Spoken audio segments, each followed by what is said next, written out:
திட்டம் போட்டு செயல்படுத்தப்படுகிற ஒரு சூழலை உருவாக்குவதற்காக முடிவெடுப்பது என்று வரும்போது ஆட்சி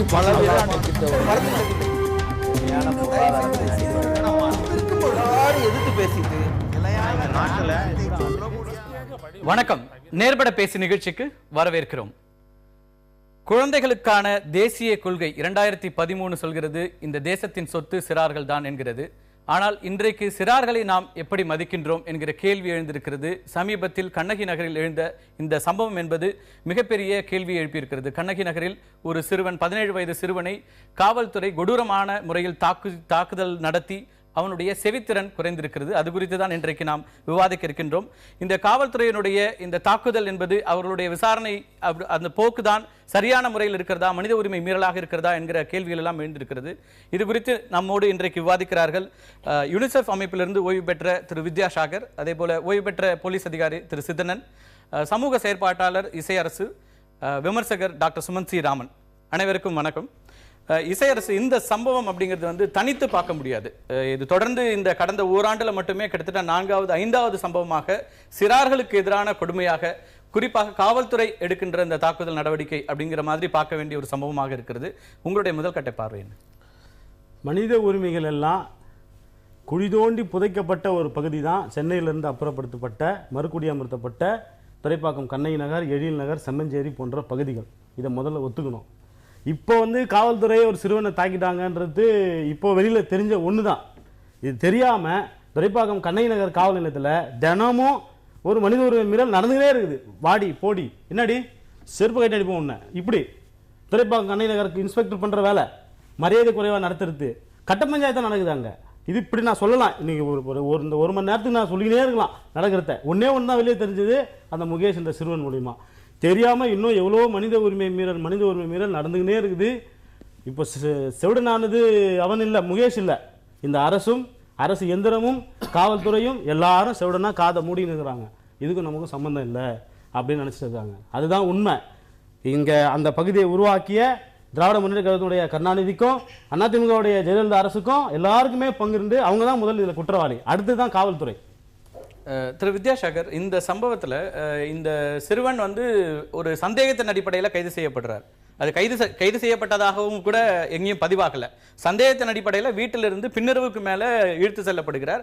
அதற்கு பிறகு தாக்குதல் நடத்தி ஒரு இடத்துல அவனை இரவு நேரத்தில் கீழே இறக்கி விட்டுட்டு 10 ரூபாய் அதிக கையில் பணத்தை கொடுத்து நீ வீட்டுக்கு போயிடு அப்படின்னு ஒரு காவல்துறை சொல்கிறது. அதில் இப்போ காவல்துறை நடவடிக்கையும் எடுத்திருக்கிறது. அந்த பையனுடைய தாயார் போய் கம்ப்ளைண்ட் கொடுத்த பிறகு அதில் ஒரு சப் இன்ஸ்பெக்டர் இப்போது சஸ்பெண்ட் செய்திருக்காங்க.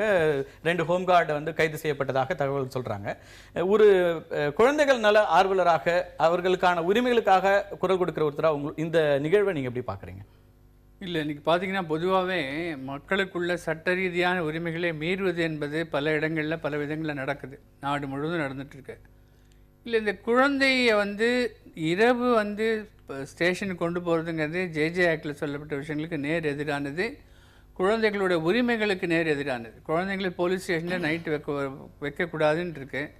ரெண்டாவது, ஒவ்வொரு காவல் நிலையத்திலையும் இந்த ஜேஜே ஆக்ட் படி ஒரு சைல்டு வெல்ஃபேர் ஆஃபீஸர், குழந்தை நல்ல பணியாளர் ஒருத்தர் இருக்கணும். ஒரு இன்ஸ்பெக்டரோ ஒரு சப் இன்ஸ்பெக்டரோ அதுக்கு டெசிக்னேட் பண்ணியிருக்கணும் ஒரு போலீஸ் ஸ்டேஷன்லேயும். அவங்க தான் குழந்தைகளை விசாரிக்கணும்லாம் இருக்குது. இப்படிலாம் இருந்த போதும் கூட இந்த மாதிரி நடக்கிறதுங்கிறது இது அப்பட்டமான குழந்தை உரிமை மீறல். அப்புறம் அவர் சொன்ன மாதிரி மனித உரிமை மீறல். யாராக இருந்தாலுமே, ஒரு கிரிமினலாக இருந்தாலும் கூட அந்த மாதிரி அடித்து காது கேட்காத அளவுக்கு போகிற அளவுக்கு அடிக்கிறதுக்கோ சித்திரவதை பண்ணுறதுக்கோ போலீஸ்க்கு உரிமை கிடையாது. இது ஐசோலேட்டட் கேஸ் நான் பார்க்கல. இப்போ இந்த கண்ணகி நகர், அந்த செம்மஞ்சேரி போன்ற விஷயங்களை என்ன பண்ணுறாங்க, ஊரில் எங்கே எது நடந்தாலும் அது காரணம் இவங்க தான் சொல்லி இந்த கண்ணகி நகரில் நிறைய இளைஞர்களை அது மாதிரி பிடிச்சிருக்காங்க. நிறைய இளைஞர்கள் மேலே கேஸ் இருக்குது. அவங்க பண்ணாங்களா இல்லையாங்கிறதுலாம் கணக்கு கிடையாது. இந்த ஊருக்கு இளைச்சவன் பிள்ளையார் கோவில் ஆண்டிப்பாங்களே, இப்போ அந்த பல ஸ்லம்ஸ்லேருந்து எல்லாரையும் கொண்டு போய் அங்கே விட கிட்டத்தட்ட 15,000க்கு மேலே குடியிருப்புகள் அங்கே இருக்குது.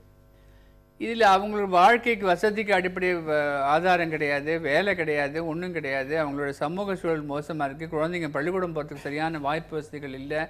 இருந்த இடத்துலேருந்து அங்கே கொண்டு போய் போட்டாங்க. நிறைய பேர் பள்ளிக்கூடத்துலேருந்து ட்ராப் அவுட் ஆகிருக்காங்க. குழந்தைகளை நல்ல வழியில் போகிறதுக்கான எந்த விதமான மார்க்கமுமே ஏற்படுத்தி கொடுக்கல. அப்படி இருக்கும்போது சந்தேகப்பட்டு இந்த மாதிரி அரெஸ்ட் பண்ணிட்டு போய், அரெஸ்ட்டுன்னு கூட சொல்ல முடியாது, எல்லாமே இல்லீகல். அந்த குழந்தைய போலீஸ் ஸ்டேஷனுக்கு எந்த விதமான ஆவணங்களும் இல்லாமல் கொண்டு போனதே இல்லீகல். போலீஸ் ஸ்டேஷனுக்கே போனாங்களாங்கிறது எந்த இடத்துலையும் போலீஸ் சொல்லப்படல. ஸ்டேஷன் போகல, தரமணியில் ஒரு காலியான இடத்துல கொண்டு போய் ஜீப்பை நிறுத்திட்டு அந்த 4-5 ஆளுங்க இப்போ இன்ஸ்பெக்டரோ போலீஸ்காரங்க சேர்ந்து அந்த பையனை கடுமையாக கண்ணை கட்டி, அவன் என்ன பல ஆயிரம் கோடி கடன் வாங்கிட்டு எங்களை லண்டன் ஓடிட்டானா, இல்லை ஏன்னா மசூதி அடிச்சானா, இல்லை மாடு புனிதன்னு சொல்லி மனுஷனை கொண்டானா, என்ன பண்ணா? ஒரு 17 வயசு சிறுவன் அவனை போய் கண்ணை கட்டி கையெல்லாம் கட்டி இழுத்துன்னு போய் ஒரு தீவிரவாதி மாதிரி பண்ண வேண்டிய என்ன இருக்கு? அப்போ ஆணவ கொலை மாதிரி இது ஒரு ஆணவ போக்கு. இந்திய சமூகத்துல அதிகார மையத்தில் எல்லாருக்குமே ஒரு ஜாதி ஆணவ போக்கு ஊடுருவி இன்னும் ஏங்கிக்கிட்டே இருக்குது. அது காவல்துறையா இருக்கலாம், கலெக்டரா இருக்கலாம், ஆட்சியாளராக எல்லாருக்கிட்டுமே அந்த உளவியல் இயங்கிட்டே இருக்கு. இவன் எங்கேயோ வந்து தூக்கி போட்டான் நாய், இவன் அச்சா யார் கேட்க போறான் அப்படின்ற அந்த ஆணவ போக்கு, ஆணவ கொலைகள் போலவே இது ஆணவ போக்கு. அதிகாரிகளோட ஆணவ போக்கு அப்படிங்கிற அளவுக்கான ஒரு சம்பவமாக இது பார்க்கணும் அப்படிங்கிற ஒரு பார்வை வைக்கிறாரு. நிச்சயமா பார்க்குற அத்தனை பேருக்குமே கூட ஒரு காவல்துறையோட எக்ஸஸ் அப்படிங்கிறது எக்ஸ்ட்ரீமா போயிருக்குன்னு இந்த சம்பவத்தை குறித்து ஒரு பார்வை இருக்கிறது. அதை மறுக்க முடியாது. நீங்க அதை எப்படி பார்க்குறீங்க? இந்த சம்பவத்தை பொறுத்த மட்டும் இந்த கண்ணகினரில் ஒரு சிறார், ஒரு இளைஞன் பாதிக்கப்பட்டது அப்படிங்கிறது மிக வருத்தத்துக்குரியது. இளைஞன் இல்ல, சிறுவன் சிறுவன் சிறுவன் பேசி முடிச்சுக்கிறேன். நீங்க பேசவே இல்லை. நானு நீங்க ரொம்ப ஆக்ரோஷமா போலீஸ் மேல மனித உரிமை ஆர்வலர்னாலே முதல் எதிரி காவல்துறை என்று பேசக்கூடாது. அது தப்பு. ரொம்ப கொஞ்சம் சில வார்த்தைகளில் கூட கொஞ்சம் அன்பார்லிமெண்ட் வார்டு மேல யூஸ் பண்ணாங்க. அதெல்லாம் மிக தவறானது வருது. இப்போ இவர் நான் ஊடகத்தில் இருக்கிறேன்னு சொன்னாங்க. ஊடகத்தில் ஒரு தவறு பண்ணா ஊடகத்தில் பண்ணவங்கள தப்பா? நம்ம இப்ப அதுக்குள்ள போலாம். இல்ல ஒரு சமூகத்துல 10,000 பேர் கொலை பண்ணாங்கன்னா சமூகமே கொலையாளிகளா? அல்ல ஒரு அரசியல்வாதி தவறு பண்ணா அரசியல்வாதி அனைவரும் மோசமானவங்களா? இல்லவே இல்லை. அதெல்லாம் விவாதிக்க தான் வந்திருக்கோம். இந்த சம்பவத்துல அதுதான் நான் பேச வரேன். அதிகாரியாக உங்களுடைய பார்வையை முதல்ல அதைத்தான் நான் போகிறேன். அதுக்குள்ள இன்டர்ஃபரன்ஸ் வேண்டாம்னு சொல்ல வந்தேன். இந்த சம்பவத்தை பொறுத்த மட்டும் இஸ் எ ஜுவனைல். அவங்க சொல்றாங்க deemed to be juvenile 17 years சொல்றாங்க. இந்த சம்பவத்தில் இந்த காவல்துறையை சேர்ந்த சில ஈடுபட்டது அல்ல சில செய்கை இருந்தது மிகவும் வருத்தத்துக்குரியது. சட்டத்திற்கு அப்பாற்பட்டது. அந்த எந்த செயல்களும் நாட் ஆத்தரைஸ்ட் பை லா. அதுல ஒன்றும் சந்தேகமே இல்லை. அதுக்காக வேண்டி நான் என்ன சொல்றேன் அப்படின்னா, இதுல இப்போ ஐயா கூட சொன்னாங்க, இந்த மாதிரி நாங்களாம் நிறைய ட்ரைனிங்லாம் கொடுத்துருக்கோம். ஒன்னாவது போய் கொடுத்துருக்கோம். என்ன ட்ரைனிங் கொடுத்துருக்கீங்க? இல்ல காவல்துறைக்கும் சரி நீதித்துறைக்கும் சரி ஜுவனல் ஜஸ்டிஸ்னா என்ன, ஒரு ஜுவனல் எப்படிலாம் ட்ரீட் பண்ணணும், who is juvenile in conflict with லானா யாரு, child in need of care and protection யாரு, சிஸ்டம் நம்ம ஊர்ல இருக்காங்க இப்ப கேள்வி. சட்டத்துல யாரெல்லாம் அதிகாரங்கள் யாரால எப்படி பண்ணணும்ங்கிறது ரொம்ப நாங்க சொல்லிருக்காங்க. பயிற்சி எல்லாம் கொடுக்கறோம்ன்றீங்க. ஆனால் எத்தனை போலீஸ் நிலையங்கள்ல இப்ப அதுக்கான ஒரு யூனிட் இருக்கு அப்படிங்கிற கேள்வியை தான் இல்ல அதான் நான் சொல்ல வரேன். நானு நம்ம அதை பேசுவோம். அதான் சொல்ல வரேன். இந்த சம்பவத்தை பொறுத்த மட்டும் எனக்கு மிகவும் வருத்தமாக இருக்கிறது. இது ஒரு அத்துமீறிய ஒரு அப்பட்டமாக இருக்கிறது. ஆனால் தயவு செய்து திரு சிதனன் எல்லா நேரங்களிலும் காவல்துறையோட அத்துமீறல் நடக்கும்போது அந்த ஒரு குறிப்பிட்ட சம்பவத்தை இது கண்டனத்துக்குரியது அப்படின்னு சொல்லிட்டு ஐசோலேட் பண்ணிட்டு விஷயங்களுக்கு போறோம். ஒரு எந்த நேரத்திலையும் நான் இதுக்கு முன்னாடியான பல சம்பவங்களை நம்ம பேச முடியும். சென்னையிலேயே நடந்த சம்பவங்கள்ல நீலாங்கரையில துப்பாக்கியால சுட்டப்பட்ட அந்த சிறுவனுடைய நிகழ்வுல இன்னைக்கு வரைக்கும் சார்ஜ் ஷீட் போடல அந்த இன்ஸ்பெக்டர் மேல. இப்படி எல்லா விஷயங்களையும் சொல்ல முடியும். நம்ம அதுக்கு முன்னாடி போலாம். அதுதான் விவாதிக்க போறோம். அதுக்கு முன்னாடி பாதிக்கப்பட்ட அந்த சிறுவனுடைய தாயார் இப்ப நம்ம நிகழ்ச்சியில நிச்சயமா உங்களுக்கான வாய்ப்பு இருக்கு. நீங்க தான் பேச வேண்டி இருக்கிறது. உங்கள்கிட்ட இருந்தா நிறைய கருத்துக்கள் கேட்க வேண்டியது. நிச்சயமா பேச வேண்டி இருக்கிறது. தன்னுடைய மகனுக்கு நேர்ந்த இந்த கொடூரத்திற்காக பயந்து கொண்டு ஒளிந்து விடாமல் காவல்துறையினுடைய அதிகாரிகளை சந்தித்து நேரா கமிஷனரை பார்த்து தனக்கான நியாயம் கிடைக்கணும் அப்படின்னு சொல்லி புகார் கொடுத்து இன்றைக்கு வரைக்கும் அலைந்து கொண்டிருக்கிறார். அவருடைய மகனுக்கு செவித்திறன் குறைந்திருக்கிறது. அதற்கான போராட்டங்களில் ஈடுபட்டிருக்கிறார். ஒவ்வொரு மருத்துவமனையாக அரசு மருத்துவமனையாக அலைக்கழிக்கப்படுவதாக குற்றம் சாட்டுகிறார் சுமதி. அவர்கிட்ட பேசலாம். வணக்கம் சுமதி.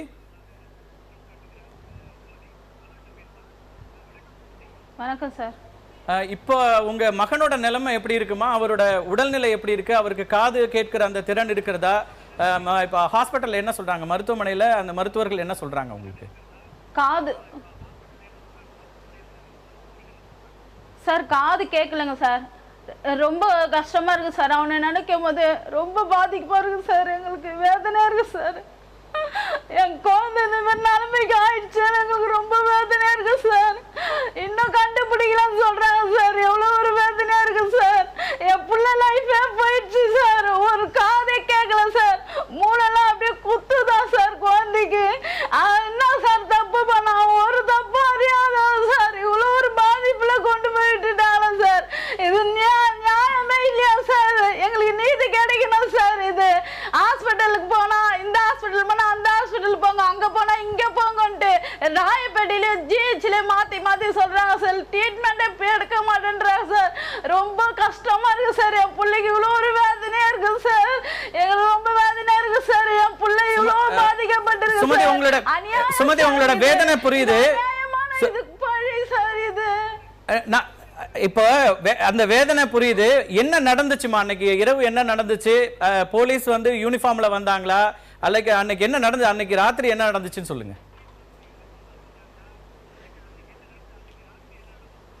சார் யூனிஃபார்ம்லாம் இல்லை சார். ஒரு 6 பேர்கிட்ட வீட்டுக்கு வந்தாங்க சார். வீட்டுக்கு வந்து தான் சார் கதவு தட்டினாங்க. அவங்க நாங்கள் யாரோ கட்டின்னு தான் சார் திறந்தா அப்படியே நின்றுட்டு இருக்காங்க. யாருன்னு கேட்டதுக்கு இவன் யாருன்னு கேட்டாங்க சார். இவன் வந்து எங்கள் பையன் தான் சார். இவன் பேர் என்னன்னு கேட்டாங்க. முகேஷன். அவனை அனுப்புங்க, நாங்கள் அவனை விசாரிக்கணும் அப்படின்னாங்க. என்ன விஷயம் சார்? அவனுக்கு எதுவுமே தெரியாது சார். என்ன விஷயம் எது வந்தாலும் எங்ககிட்ட சொல்லுங்கன்னு சொன்னதுக்கு அவங்க இல்லை எங்கள் கூட அனுப்புங்க விசாரிக்கணும்ட்டு எங்களை ரொம்ப பயங்கரமாக மிரட்டினாங்க சார்.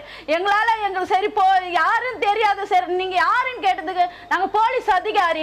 போலீஸா இருந்தா சரிங்க சார், எந்த விஷயம் வந்தா நாங்க வந்து இட்டுன்னு வரோம் சார், எந்த விஷயம் வந்து எங்கிட்ட சொல்லுங்க சார் அப்படின்றதுக்கு இல்ல நீங்க எங்க கூட அனுப்புங்க. நாங்க எங்க வீட்டுக்காரர் வந்து கேட்டதுக்கு எங்க வீட்டுக்காரர் தள்ளி விட்டுட்டாங்க சார். அவரை தள்ளி விட்டதுல எல்லாம் அதங்கிட்ட பெரிய பொதுமக்கள்லாம் வந்து கேட்டாங்க. இத்தனை ஜென்ஸ் லேடிஸ் எல்லாம் வந்து கேட்டாங்க சார். அவங்களுக்கு அவங்க மசியில சார் எல்லாரும் ட்ரிங்க்ஸ் சாப்பிட்டு இருந்தாங்க சார். ரொம்ப கஷ்டமா இருக்கு சார். குழந்தை எதுக்கு அலறா சார். எனக்கு பயமா இருக்குதுமா. எனக்கு ரொம்ப கஷ்டமா இருக்குதுமா. எனக்கு எத்தனை மணிக்கு வந்தாங்கம்மா உங்க வீட்டுக்கு? தப்பு பண்ணலாமா அலறா சார். அவன் அலறும் போது எனக்கு வயிறா இருந்துச்சு சார். ராத்திரி எத்தனை மணிக்கு வந்தாங்க? அதுக்கப்புறம் நீங்க உங்க பையனை காணன உடனே அதுக்கப்புறம் என்ன எங்க போனீங்க? திரும்பி எப்ப அவர் வீட்டுக்கு வந்தாரு? நைட்டு 11 மணிக்கு வந்தாங்க சார். வந்த உடனே அவங்க இட்டுன்னு போனாங்க. இட்டுன்னு போனாங்க சார். இட்டுன்னு போயிட்ட பிறகு நாங்கள் கேட்குறோம் சார் எந்த ஸ்டேஷன் கேட்குறோம். மயிலாப்பூர் ஸ்டேஷனுக்கு வந்துருங்க. நான் மயிலாப்பூரில் நாங்கள் போய் கேட்டோம். மயிலாப்பூர் ஃபர்ஸ்ட் மாடியில் போய் பாருங்கம்மா, அப்படியா இருந்தால் இட்டுன்னு வந்திருப்பாங்க, இருந்தால் இங்கே தான் இருப்பாங்கன்னு. மேலே போய் பார்த்தா ஒருத்தரும் இல்லை சார். அங்கே ஜிலோன்னு இருந்தது. நாங்கள் இறங்கி வந்துட்டோம். அப்புறம் அபிராமபுரம் போனோம் சார். அப்புறம் எக்மோர் ஸ்டேஷனுக்கு போனோம். அப்புறம் வந்து சிந்தாதிரப்பேட்டை ஸ்டேஷன் போனோம். எங்கேயும் இல்லை சார் எங்கள் பையன். நாங்கள் தேடிட்டு வரும்போது எங்களுக்கு ஒரு ஃபோன் வந்தது சார். எங்களுக்கு ஃபோன் வரும்போது நாங்கள் என்ன விஷயம்னு கேட்டால் இந்த மாதிரி வேளச்சேரிக்காக தான் போச்சு அந்த வண்டி. வேளச்சேரி கிண்டி எதுனா ஒரு ஸ்டேஷனில் இருப்பாங்க, எதுக்கும் அங்கே போய் பாருங்கன்ட்டு எங்கள் மருமக பிள்ளை தான் சார் சொன்னான். உடனே நாங்கள் வண்டி எடுத்துக்கினா அந்த பக்கம் போகும்போது திரும்ப ஒரு ஃபோன் வந்தது சார். எங்கள் பையன்கிட்ட இருந்து விக்னேஷ் கிட்ட இருந்து ஒரு ஃபோன் வந்தது. என்னன்னு கேட்டால் தம்பி ரத்த வெள்ளத்தோட வீட்டில் ரொம்ப காயத்தோடு இருக்கிறான்ட்டு ரொம்ப வேதனை இருக்குது சார். எங்களுக்கு ரொம்ப கஷ்டமா இருக்குது சார். இவ்வளோ பெரிய தீவிரவாதியை கொல்ற மாதிரி என் பிள்ளை இவ்வளோ பாதிக்கப்படுற அளவுக்கு அடிச்சிருக்கிறாங்க சார். 17 வயசு சார். என்னத்துக்காக உங்க பையனை கூட்டிட்டு போனேன்னு சொன்னாங்களா? அவங்க வந்து கூட்டிட்டு போகும்போது இருக்கிறாங்களா சார்? சுமதி அவங்க உங்க வீட்டுக்கு வந்து இந்த பையனை கூட்டிட்டு போகும்போது என்ன புகார்ல கூட்டு போறோம் அப்படி ஏதாவது காரணம் ஏதாவது சொன்னாங்களா?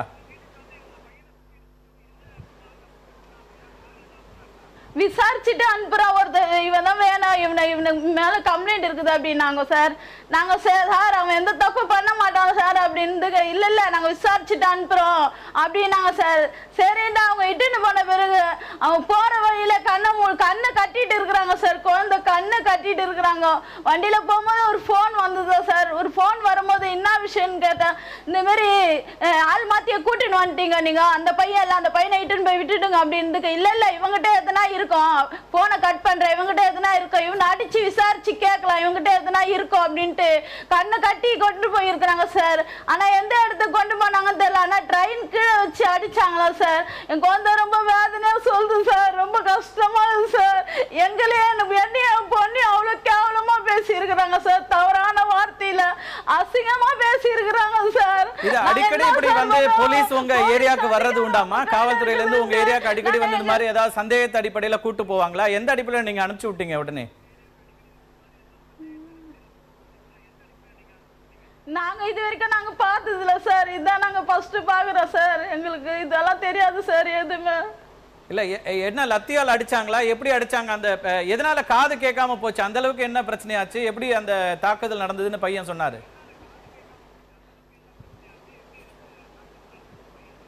போன உடனே கையை கட்டிட்டாங்களா சார். கையை கட்டிட்டு முட்டி போட சொன்னாங்களாம். முட்டி போட சொன்ன உடனே அடிச்சிருக்கிறாங்க சார். கையிலே அடிச்சிருக்கிறாங்க. லெஃப்ட் சைடு கையிலே அடிச்ச உடனே அப்படியே விழுந்துட்டு இருக்கிறான் அவன். விழுந்துட்ட பிறகு திருப்பி அந்த அவங்க கையை கட்டின துணியை அவுத்துட்டுக்கிறாங்க. அவுத்துட்டு திரும்ப எழுப்பி முட்டி போட சொல்லி அவ்வளோ அடி அடிச்சிருக்கிறாங்க சார். அடி அடிச்சுட்டு இல்லாத மண்டியில் அடிச்சிருக்கிறாங்க சார். குழந்தைய மண்டியில் அந்த கட்டியை வச்சு அடிச்சிருக்கிறாங்க. இந்த வாய் சைடு கட்டியை வச்சு அடிச்சிருக்கிறாங்க சார். அந்த வாய் சைடு வீங்கி போய் அவனுக்கு அவ்வளோ ரத்தம் போயிருக்கு சார். பல்ல ஆடுதுன்னு சொல்றான் சார். ரொம்ப வேதனையா இருக்கு சார். அவனை ரொம்ப கொடுமை பண்ணியிருக்கிறாங்க. கெட்ட வார்த்தையில அவ்வளோ பேசியிருக்கிறாங்க சார். இவனை அடிச்சு எங்கேயோ தூக்கி போட்டு போயிடலாம், ட்ரெயின் போற இடத்துல தூக்கி போட்டு போயிடலாம். இவங்ககிட்ட எதனா இருக்குதான்னு கேளுங்க, விசாரிங்கன்ட்டு. யாருன்னா சைனா இருந்தவங்க யாருன்னா தான் காட்டுறா, யாருன்னா 2 பேரை காட்டுறா அப்படின்ட்டு அவனை மிரட்டுறாங்களா சார். அவன் சொல்றான் நான் என்கிட்ட ஒண்ணுமே இல்லை, என்கிட்ட ஒண்ணுமே இல்லை சார், நான் எந்த தப்பு பண்ண மாட்டேன்னு சொல்லி அழுகுறான். அப்ப மீறி அவங்க என்ன அடிச்சு கேளுங்கன்ட்டு அவ்வளோ அடிச்சிருக்கிறாங்க சார். ஒரு ஆட்டோ அந்த சைடு ஆட்டோ போன உடனே அவன் அந்த சத்தத்தை கேட்டு அந்த ஆட்டோ சைலண்டா நின்றுட்டு இருக்குது, எங்கேயோ சத்தம் கேட்குதுன்ட்டு. உடனே அங்க இருக்கிற போலீஸ்காரங்களாம் வந்து ஆட்டோ போது எல்லாம் வந்து சைலண்டா இருக்குன்ட்டு இருட்டாகிட்டு இருக்கிறாங்க. இருட்டாகிட்டு குழந்தை தூக்கி வண்டி அடியில போட்டு இருக்கிறாங்க சார். ஆட்டோ போன பிறகு திரும்ப எழுப்பி அடிச்சிருக்கிறாங்க சார். அடிச்சிட்ட பிறகு இட்டுன்னு போய் துரப்பாக்கத்தான வந்து 10 ரூபாய் கையில கொடுத்து நீலடா தெரியாத இட்டுன்னு நீ போடா வீட்டுக்குன்ட்டு அவனை இட்டுன்னு வந்து துரப்பாக்கத்தான விட்டுட்டு இருக்கிறாங்க சார். ரொம்ப கஷ்டமா இருக்கு சார் எங்களுக்கு. உங்க வேதனை புரியுது. நீங்க இணைப்புல இருங்க, தொடர்ந்து பேசலாம். இணைப்புல இருங்க சார், எங்களுக்கு ஒரு நீதி வேணும் சார். நிச்சயமா அத நீங்க இணைப்புல இருங்க, தொடர்ந்து பேசலாம். சிதனன், இப்போ ஒரு தாயினுடைய அந்த இதை பாத்தீங்க, ஒரு குழந்தை, அவங்கள பொறுத்த வரைக்கும் 17 வயதானாலும் குழந்தை தான், ஒரு சிறுவர் தான். அந்த தாக்கு எந்த விதத்திலயுமே சம்பந்தம் இல்லாம ஒருத்தர சந்தேகத்தின் அடிப்படையில நீங்க கொண்டு போய் வச்சு அடிக்கிறது அப்படிங்கறத எப்படிதான் ஜஸ்டிஃபை பண்ண முடியும்? இது என்ன நியாயத்துல, எந்த நீதியின் அடிப்படையில நம்ம சரின்னு சொல்ல போறோம்? அதை தான் உங்ககிட்ட முதலே சொல்ல வந்தேன். ஒரு 2 நிமிஷம் கொடுங்க, நான் கரெக்டாக சொல்றேன். இந்த சம்பவத்தை பொறுத்த மட்டில் இந்த சொல்றாங்க இல்லையா, இந்த தாய் சொன்னாங்க இல்லையா, இந்த பையனை பிடிக்கிறதுக்கு போலீஸ் போகல. நம்பர் 1, இந்த பையனுடைய அண்ணன் ஏற்கனவே செயின் ஸ்நாச்சிங் வழக்கில் 3 வழக்கில் சம்பந்தப்பட்டு கைது செய்யப்பட்டு அந்த சொத்தும் செயினும் கைப்பற்றப்பட்டு வழக்கு நிலுவையில் இருக்கிறது. ஒரு hurt case plus 3 chain snatching இருக்குது. இப்போ லேட்டஸ்டா ஒரு கேஸ் நடந்த கேஸ்ல செயின் ஸ்நாச்சிங் இவன் ஐடென்டிஃபை பண்ணிருக்காங்க. விக்டிம் இந்த பையனோட அண்ணனை பிடிக்கிறதுக்காண்டி தான் போறாங்க அவங்க. அந்த வழக்குல, அந்த நீங்க சொல்ல குறிப்பிட்ட வழக்குல இந்த அவங்களுடைய தாயை போய் மனித உரிமை கமிஷன் அப்ரோச் பண்ணி இதுல வந்து எல்லா கேஸ்லயுமே எல்லா விட்னஸும் நாங்க ஒண்ணுமே பண்ணல எல்லாரும் சொல்றாங்க. அதுல என்னெல்லாம் நடந்ததுன்னு அவங்களும் சொல்லுவாங்க. ப்ராப்பர்ட்டி வந்து செயின் ஆட்டோக்கு ப்ராப்பர்ட்டி வந்து ப்ராப்பர்ட்டி ஐடென்டிஃபை பண்ணாங்க. நான் கேக்குறது அந்த பையன் மேல சந்தேகமே இருக்கட்டும், அதுக்கு 11 மணிக்கு தான் நீங்க போய் கூப்பிடுவீங்களா? ஏங்க பின்னரவுக்கு மேல தான் இல்ல. நான் ஒரு நிமிஷம் நான் கேக்குறது, நான் பேசுறது 11 மணிக்கு சொல்றதுக்கு நான் உடனே சொல்லுங்க. நீங்க கேட்ட கேள்வி விட்டு பதில் சொல்லுங்க. அவன் என்ன இப்ப வந்து எந்த நேரத்திலயும் 24 மணி நேரத்துல எந்த நேரத்திலயும் இல்ல இங்க இருந்து உங்களுடைய பார்வையில இருந்து தப்பிச்சு போற அளவுக்கான பெரிய டெரரிசம் பண்ணிட்டாப்லையா? இல்ல ஒரு செகண்ட்ங்க, ஏங்க நீங்க சொல்ற குற்றச்சாட்டு உண்மையாக இருக்க பட்சத்துல நீங்க ஒரு விக்டிமா இருக்கும்போது உங்க பொருள் திருட்டு இருக்கும்போது போலீஸ் வந்து 2 நாள் பிடிக்கல, 3 நாள் பிடிக்கல, 1 மாசம் பிடிக்கல, போலீஸ் இன்எஃபிஷியன்ட், போலீஸ் லாக்ல சொல்லுவீங்க நீங்க. இதே இது இன்னொரு நமக்கு வரும்போது போலீஸ் அடிக்கிறாங்க, திட்டை சொல்றீங்க. நான் போலீஸ் அடிக்கிறதுக்கு பவர் கொடுக்கல. போலீஸுக்கு வந்து 8 சந்தர்ப்பங்களில் வந்து ஃபோர்ஸ் யூஸ் பண்ணலாம்னு சட்டமே அங்கிருந்து பவர் கொடுத்திருக்குது. ஆனா விசாரணைக்காக வேண்டி பவர் அடிக்க கொடுக்கல. நான் வந்து இந்த தெளிவா பல விஷயங்கள் இருக்குது. இதுல நீங்க வந்து மனித உரிமை மீறல், அப்பட்டமான மனித உரிமை மீறல்.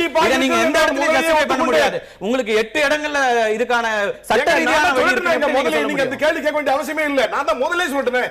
இந்த சம்பவத்தை பொறுத்த மட்டும் இந்த சிறுவனை இந்த ஜூனைல வந்து போலீஸ் பிடிச்சு வந்தது இப்ப இந்த கண்டிப்பா தப்பு. தப்புனா என்ன ஆக்ஷன்? லயபிள். அதுக்கு என்ன ஆக்ஷன்? உடனடியாக அவங்க மேல வந்த வண்டியில வந்த 4 பேர் மேல வழக்கு பதிவு செய்யப்பட்டிருக்கிறது. கேஸ் நம்பர் 538/16ல 341 323 ஃபைனான்சியஸ்ல ஐபிசி வழக்கு வரைக்கும் தெரியுது. ஒரு நிமிஷம், இன்னும் வந்து 363 330 331 ஐபிசிலயும் வழக்கு சேர்க்க போறாங்க. அந்த ஒரே ஒரு கான்ஸ்டபிள், அந்த ஒரு கான்ஸ்டபிளை வந்து சஸ்பெண்ட் பண்ணியாச்சு. மீதி 3 பேர், ஒரு ஹோம் கார்டு, 2 இன்ஃபார்மர் அப்படின்னு சொன்னாங்க. பப்ளிக் அவங்க கூட ஹெல்ப் பண்ண போயிருக்காங்க. அவங்கள கூட்டு போய் கூடாது, நேரம் ஆத்தரைஸ் கண்டிப்பா பண்ண கூடாது. அதுக்கு அவங்களே அரெஸ்ட் பண்றாங்க. இப்போ நேத்து வரைக்கும் கம்ப்ளைண்ட் தர மாட்டேன்ட்டாங்க. இது சம்பவம் நடந்தது 11ஆம் தேதி சனிக்கிழமை நடந்திருக்கு. ஆனா கம்ப்ளைண்ட் கொடுக்கும்போது ஹாஸ்பிடல் இவங்க உடனே ட்ரீட்மென்ட் போறாங்க. உடனடியாக கமிஷனரை பார்த்து கம்ப்ளைண்ட் கொடுத்தாங்க. நான் முடிக்கவே இல்ல, சொல்ல முடியாதுல. நான் முடிக்கவே இல்ல. நீங்க முடிங்க, ஆனா தவறான தகவல் சொல்ல கூடாது. நீங்க சொல்லாதீங்க. இல்ல நீங்க சொல்லாதீங்க. ஒரு நிமிஷம், சனிக்கிழமை கமிஷனர்ட்ட கம்ப்ளைண்ட் கொடுத்திருக்காங்க. ஒரு செகண்ட் கேளுங்க சார். அது வந்து எல்லாருக்கும் தெரியும். பத்திரிகையாளர்கள் மொத்த பேர் அங்க இருந்தாங்க. அது எப்படி இல்ல நீங்க ஒரு செகண்ட் நான் சொல்ல முடிக்கலையே. நீங்க முடிக்கிறதுக்கு முன்னாடி நீங்க ஒரு கேள்வி எப்படி அதுவும் சேர்த்து பதில் சொல்லுங்க. நீங்க தயவு செய்து சொல்லுங்க. நான் முடிக்க விட்டு கேளுங்க. ஒரு கேளுங்க. இதுல வந்து நேரடியா ஹியூமன் ரைட்ஸ் கமிஷனுக்கு கம்ப்ளைண்ட் தராங்க. ஒரு copy of the complaint next day commission கொடுக்குறாங்க. அவங்க வந்து போலீஸ் ஸ்டேஷன்ல யாருமே கம்ப்ளைண்ட் தரல. அந்த கம்ப்ளைண்ட போய் கமிஷன் ஆபீஸ்ல போய் இன்ஸ்பெக்டர் வாங்கிட்டு வந்து அந்த பேஸ்ல தான் இன்ஸ்பெக்டர் வீட்டுல போய் கேட்கிறாரு. ஏன்னா ஒரு கம்ப்ளைண்ட் தரும்போது ஒரு எல்லா ஃபேக்ட்ஸ் இருந்தா தான் 154 சிஆர்பிஸ்ல கரெக்டான வழக்கு பதிவு செய்ய முடியும். வெறும் ஹாஸ்பிடல் மெமோ வச்சுட்டு மத்த பண்ண முடியாதுக்காண்டி வீட்டுல போய் இந்த அம்மாட்ட போய் இந்த விக்டிமுடைய மதர்கிட்ட போய் கேட்கும்போது கம்ப்ளைண்ட் தர மறுக்கிறாங்க. பின்புலத்தில் ஒரு நபர் இருந்து ஊக்குவிக்கிறாங்கிறது தெரியாது. அதாவது எல்லா சம்பவங்களையும் எல்லா மனித உரிமை மீறல்களையும் உடனே அதுக்கான ஒரு சந்தேகத்தை நீங்க இருக்குது. அதை விடுங்க, அதெல்லாம் நான் கேட்க வரல. இது பண்ணது தப்பு.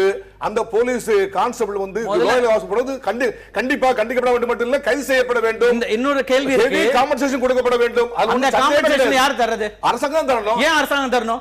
அரசாங்கத்துக்கு நானும் பணம் கட்டுறேன், நீங்களும் கட்டுறீங்க, வரி கட்டுறீங்க, ஏன் காசை ஏன் கொடுக்கணும்? ஒரு நிமிஷம், அரசாங்கம் மீன்ஸ் வைக்கேரிஸ்ல விட்டு போலீஸ் நிறைய தவறு செய்த அதிகாரிக்கு எந்த இதுவுமே கிடையாது. அதுல இழப்பீடு வழங்குறதுல நீங்க சொன்னீங்களே யார் தரணும் கேட்டீங்க இல்லையா? இந்த கேஸ்ல வந்து அந்த கான்ஸ்டபிள் அரெஸ்ட் பண்ணி நீதிமன்றத்தில் சார்ஜ் ஷீட் போட்டு அவருக்கு கன்விக்ஷன் வந்தா மட்டும்தான் குற்ற சிஆர்பிசில 357 சிஆர்பிசில அவற்றிருந்து வாங்கி தர முடியும். இந்த வழக்குல கைது செய்யாம அதுக்கு தான் உங்களுக்கு குறிப்பிட்ட நீலாங்கரை வழக்குல இதுவரைக்கும் சார்ஜ் ஷீட் கூட போடல. அப்புறம் எங்க கன்விக்ஷன் வரும்? ஏங்க அவரை சஸ்பெண்ட் பண்ணி இப்போ வந்து திருநாசவல்ல சார்ஜ் ஷீட் போட்டாச்சுங்க. அந்த கேஸ் சார்ஜ் ஷீட் போட்டாச்சுங்க. நான் எஸ்பி பட்னா கேஸ்ல ஒரு எஸ்ஐ வந்து துப்பாக்கில சுட்டாரு ஒரு கான்ஸ்டபிள்ல, திருநாட்டுவ போட்டாச்சுங்க அவர் மேல. அதனால யாரும் தவறு செஞ்ச கான்ஸ்டபிள் மேல காரை காப்பாற்ற வேண்டிய அவசியம் கிடையாது. போலீஸ்ல வந்து அதிகாரிகள் மட்டத்துல மேலதிகமத்துல நிறைய சென்சிடைஸ் பண்ணி நிறைய கோர்ஸ் பண்ணி அவங்களுக்கு ஒரு புரிந்துணர்வை கொடுத்து பொதுமக்களை எப்படி மதிக்கணும், எப்பெல்லாம் பவர் யூஸ் பண்ணி எப்ப பவர் யூஸ் பண்ண கூடாது, எப்ப அத்துமீறல் கூடாது, மனித உரிமை கூடாது எல்லாம் கொடுத்துட்டு வரோம். லோயல் கான்ஸ்டபிள்ஸ்க்கு இன்னும் ட்ரைனிங் போதல. இந்த கான்ஸ்டபிள் பண்ணது அப்பட்டமான தவறுதான். இதுல சஸ்பெண்ட் ஆச்சு, வழக்கு பதிவு செய்யப்பட்டிருக்கு, சட்டப்படி நடவடிக்கை எடுக்கப்பட்டிருக்கிறது. கண்டிப்பாக சார்ஜ் ஷீட் போடுவாங்க, கன்விக்ஷன் ஆகும். ஆனால் இந்த மீன் டைம் சார்ஜ் ஷீட் போட வேண்டிய அவசியம் இல்ல. அது கேஸ்ல போய் கன்விக்ஷன் ஆன அவசியம் இல்ல. 357 ஏசிஆர்பிஸ்ல விக்டிம் அசிஸ்டன்ட் ஃபண்ட் சொல்லி 2013 டிசம்பர்ல கொண்டு வந்தாச்சு. எஃப்ஐஆர் போட்டு பாதிக்கப்பட்டவர் இருந்தாலே உடனடியாக அவருக்கு வேண்டிய மருத்துவ செலவுக்கு வேண்டிய அத்தனை தரணும், பிளஸ் காம்பன்சேஷன் தரணும். இப்போ அந்த இதெல்லாம் கிளைம் தர போறாங்க. இப்போ கண்டிப்பா இத நான் பேசலாம். நான் ஊக்குவிக்கவே இல்ல. உங்களுக்கான நிறைய கேள்விகள் இருக்கு. நீங்க ஒரு இன்னும் வந்து ஓய்வு பெற்ற அதிகாரியா இருந்தாலும் இன்னும் காவல்துறையோட பிரசிடென்ட்டா இருக்கிற அதே மைண்ட்ல இருக்கீங்களோ அப்படிங்கிற கேள்வி எனக்கு இருக்கு. நிறைய பேருக்கு பயிற்சி கொடுக்கிற இடத்துல இருக்கிற சித்தண்ணனே இப்படி இருக்கும்போது அவரிடம் பயிற்சி பெறக்கூடியவர்கள் எப்படி இருப்பாங்க? கேள்வி இருக்கிறது. நான் என்னோட சந்தேகங்கள் இருக்கு. பதியும் பொழுது நிச்சயமா 4 கேஸ்ல போலீஸ் அடிச்சிட்டாங்கன்னா போலீஸ் மோசம் என்று சொல்லாதீர்கள். உங்களுடைய விஷயங்கள்ல குறுக்கிடுறதுக்கு வித்யாசாகரம் தயாராக இருக்கிறார், அவரும் பேச வேண்டியிருக்கு. சுமந்த் ஸ்ரீராமனுடைய முதல் கருத்துக்களையும் கேட்க வேண்டியிருக்கு. சுமந்த், உங்களோட பார்வை என்னவாக இருக்கிறது? இப்ப ரெண்டுமே நம்ம பார்த்தோம். அடிப்படையில அந்த சிறுவனுடைய அவங்க தாயார் அந்த பிரச்சனை என்னன்னா நடந்தது, இதுல என்னெல்லாம் எக்ஸஸ் நடந்திருக்குன்னு வெளிப்படையா சொல்றாங்க, விளக்கி இருக்கிறாங்க. சித்தண்ணன் வந்து அதுக்கான பல காரணங்களை கண்டித்தாலும் கூட இதுல அதுக்கான மற்ற விஷயங்களுக்குள்ள போறாரு. உங்களுடைய முதல் கட்ட பார்வை அதை எப்படி பார்க்க வேண்டியிருக்கு? இல்ல, அடிப்படையா இந்த பர்டிகுலர் கேஸ்ல வந்து டிஃபெண்ட் பண்ற மாதிரி சர்க்கம்ஸ் இப்போ இது வரைக்கும் நமக்கு ஒன்றும் ஃபேக்டர்ஸ் தெரியல.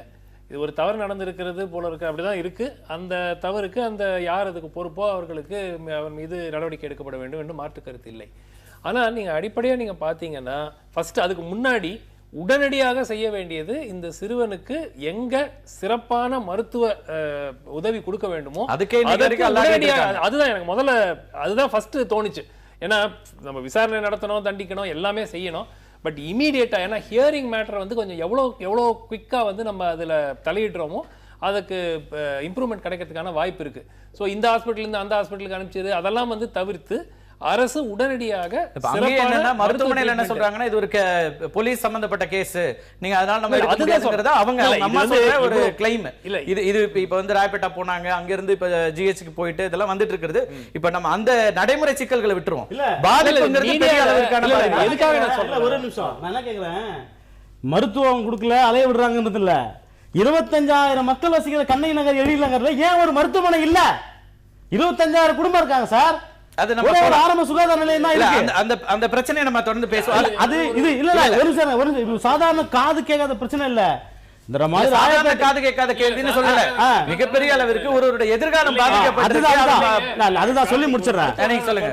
இல்லன்னா அடி கொடுக்கும் பொழுது இந்த இயர் ட்ரம்ங்கிறது ரப்சர் ஆயிரும். அதனாலதான் வந்து இந்த காது கேட்காம போறதுக்கான வாய்ப்பு இருக்கு. அது உடனடியாக அறுவை சிகிச்சை தேவைப்பட்டால் அதை செஞ்சு அதை வந்து சரி செய்யறதுக்கான உடனடியாக முயற்சி எடுக்க வேணும். அதற்கு ஃபர்ஸ்ட் உடனடியாக, ஏன்னா இது மீடியாவில் இவ்வளோ ஹைலைட் ஆன பிறகு அந்த அம்மா வந்து இப்படி வந்து அவங்க கண்ணீரோட சொல்லும் பொழுது நிச்சயமாக முதல் கட்ட நடவடிக்கை அதுதான் இருக்கணும். First protect the life and save the person. அதுக்கப்புறம் வந்து அடுத்தது வந்து நம்ம நடவடிக்கை என்ன எடுக்கணும்னு. இதுக்கெல்லாம் அடிப்படை காரணம் வந்து உச்சநீதிமன்றம் கொடுத்திருக்கிற பல உத்தரவுகளை பல மாநில அரசுகள் மதிப்பதே இல்லை. Prakash Singh versus Union of India கேஸ்ல திட்டவட்டமா உச்சநீதிமன்றம் கிளியரா போலீஸ் கம்ப்ளைண்ட்ஸ் அத்தாரிட்டி ஒவ்வொரு மாநிலத்திலும் வைக்கணும்னு சொல்லியிருக்கிறாங்க. பெரும்பாலான மாநிலங்கள் அதை வந்து கண்டுக்கவே இல்லை. ஸோ இந்த அமைப்பு நம்ம சொல்றோம் வந்து இப்போ ஒரு கான்ஸ்டபிள் செய்யறாரு அப்படிங்கிறது ஒரு சிஸ்டமிக் ஃபெயிலியர். அது வந்து அந்த கான்ஸ்டபிள் அது எதனால நடக்குதுன்னா அக்கௌண்டபிலிட்டி ஒண்ணும் நடக்காது. அதுதான் ஒரு தனித்த ஒரு கான்செப்டோட பிரச்சனையை அதை பார்க்க முடியாது. சித்தர்ணன் சொல்றாரு ஏதோ ஒரு கான்செப்ட் செய்யறதுக்கு ஒட்டுமொத்தமா நீங்க எப்படி சிஸ்டத்தை குறை சொல்ல முடியும் அப்படிங்கிற கேள்வி இருக்கு. அதாவது இல்ல தனிப்பட்டு ஒரு போலீஸ் உயர் அதிகாரியையோ இல்ல ஒரு மாநில அரசையோ நம்ம குறை சொல்றது இல்லை. ஏன்னா அடிப்படையாக இது வந்து அனைத்து மாநிலங்களிலும் இதேதான் நடந்துகிட்டு இருக்கு அப்படிங்கிறது மறுக்க முடியாத உண்மை. இவரும் ஒத்துப்பாரு.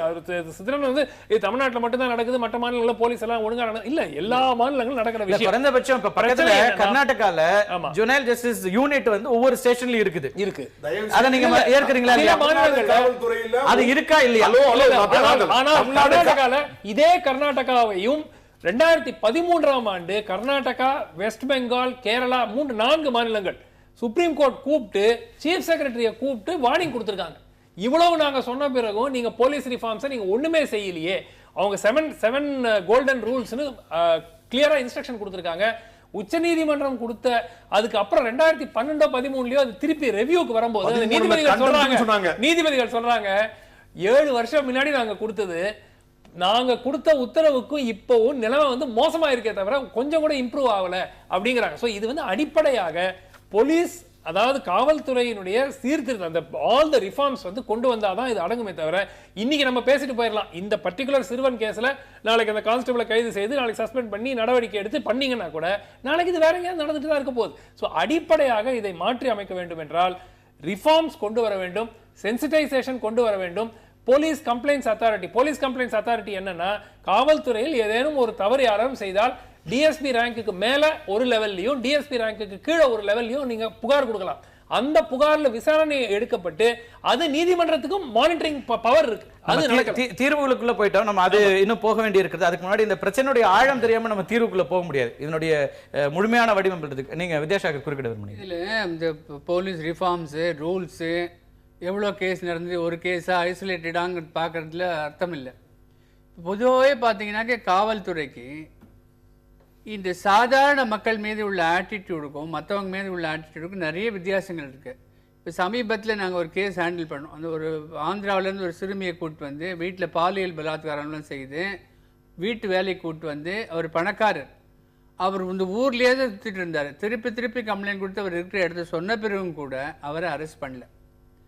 அந்த மாதிரி மோசமான கிரிமினல் குற்றம் செய்தவர்களை வெளிப்படையாக இருந்தும் கூட காவல்துறை அரெஸ்ட் பண்ணல. ஏன்னா அது ஒரு சாதாரண ஏழை பெண்ணுக்கு எதிரான ஒரு வலிமையான ஒரு செய்த குற்றமாக இருந்தது. ஆனால் அதே நேரத்தில் சாதாரண மக்கள் இந்த கண்ணகி நகர், இந்த செம்மஞ்சேரி போன்ற பகுதிகளில் இந்த இது மாதிரி இங்கே மட்டும் இல்லை, நகர்ப்புறத்தில் மட்டும் இல்லை, கிராமங்கள்லையும் சரி பெரும்பாலான பகுதிகள்லையும் இந்த காவல்துறையின் ஆட்டிடியூட் இருக்குல்ல, காவல்துறை வந்து மக்களை அந்த சாதாரண மக்களை பார்க்கறது அவங்களுக்கு வந்து எந்த உரிமைகளும் இல்லைங்கிற ஒரு மனப்பான்மை போலீஸ்க்கு இருக்கு. அதுதான் நாங்க பயிற்சி கொடுக்கிறோம்ன்றாரு. அந்த பயிற்சிங்கிறது எந்த அளவுல பயிற்சியை பொறுத்த வரைக்கும்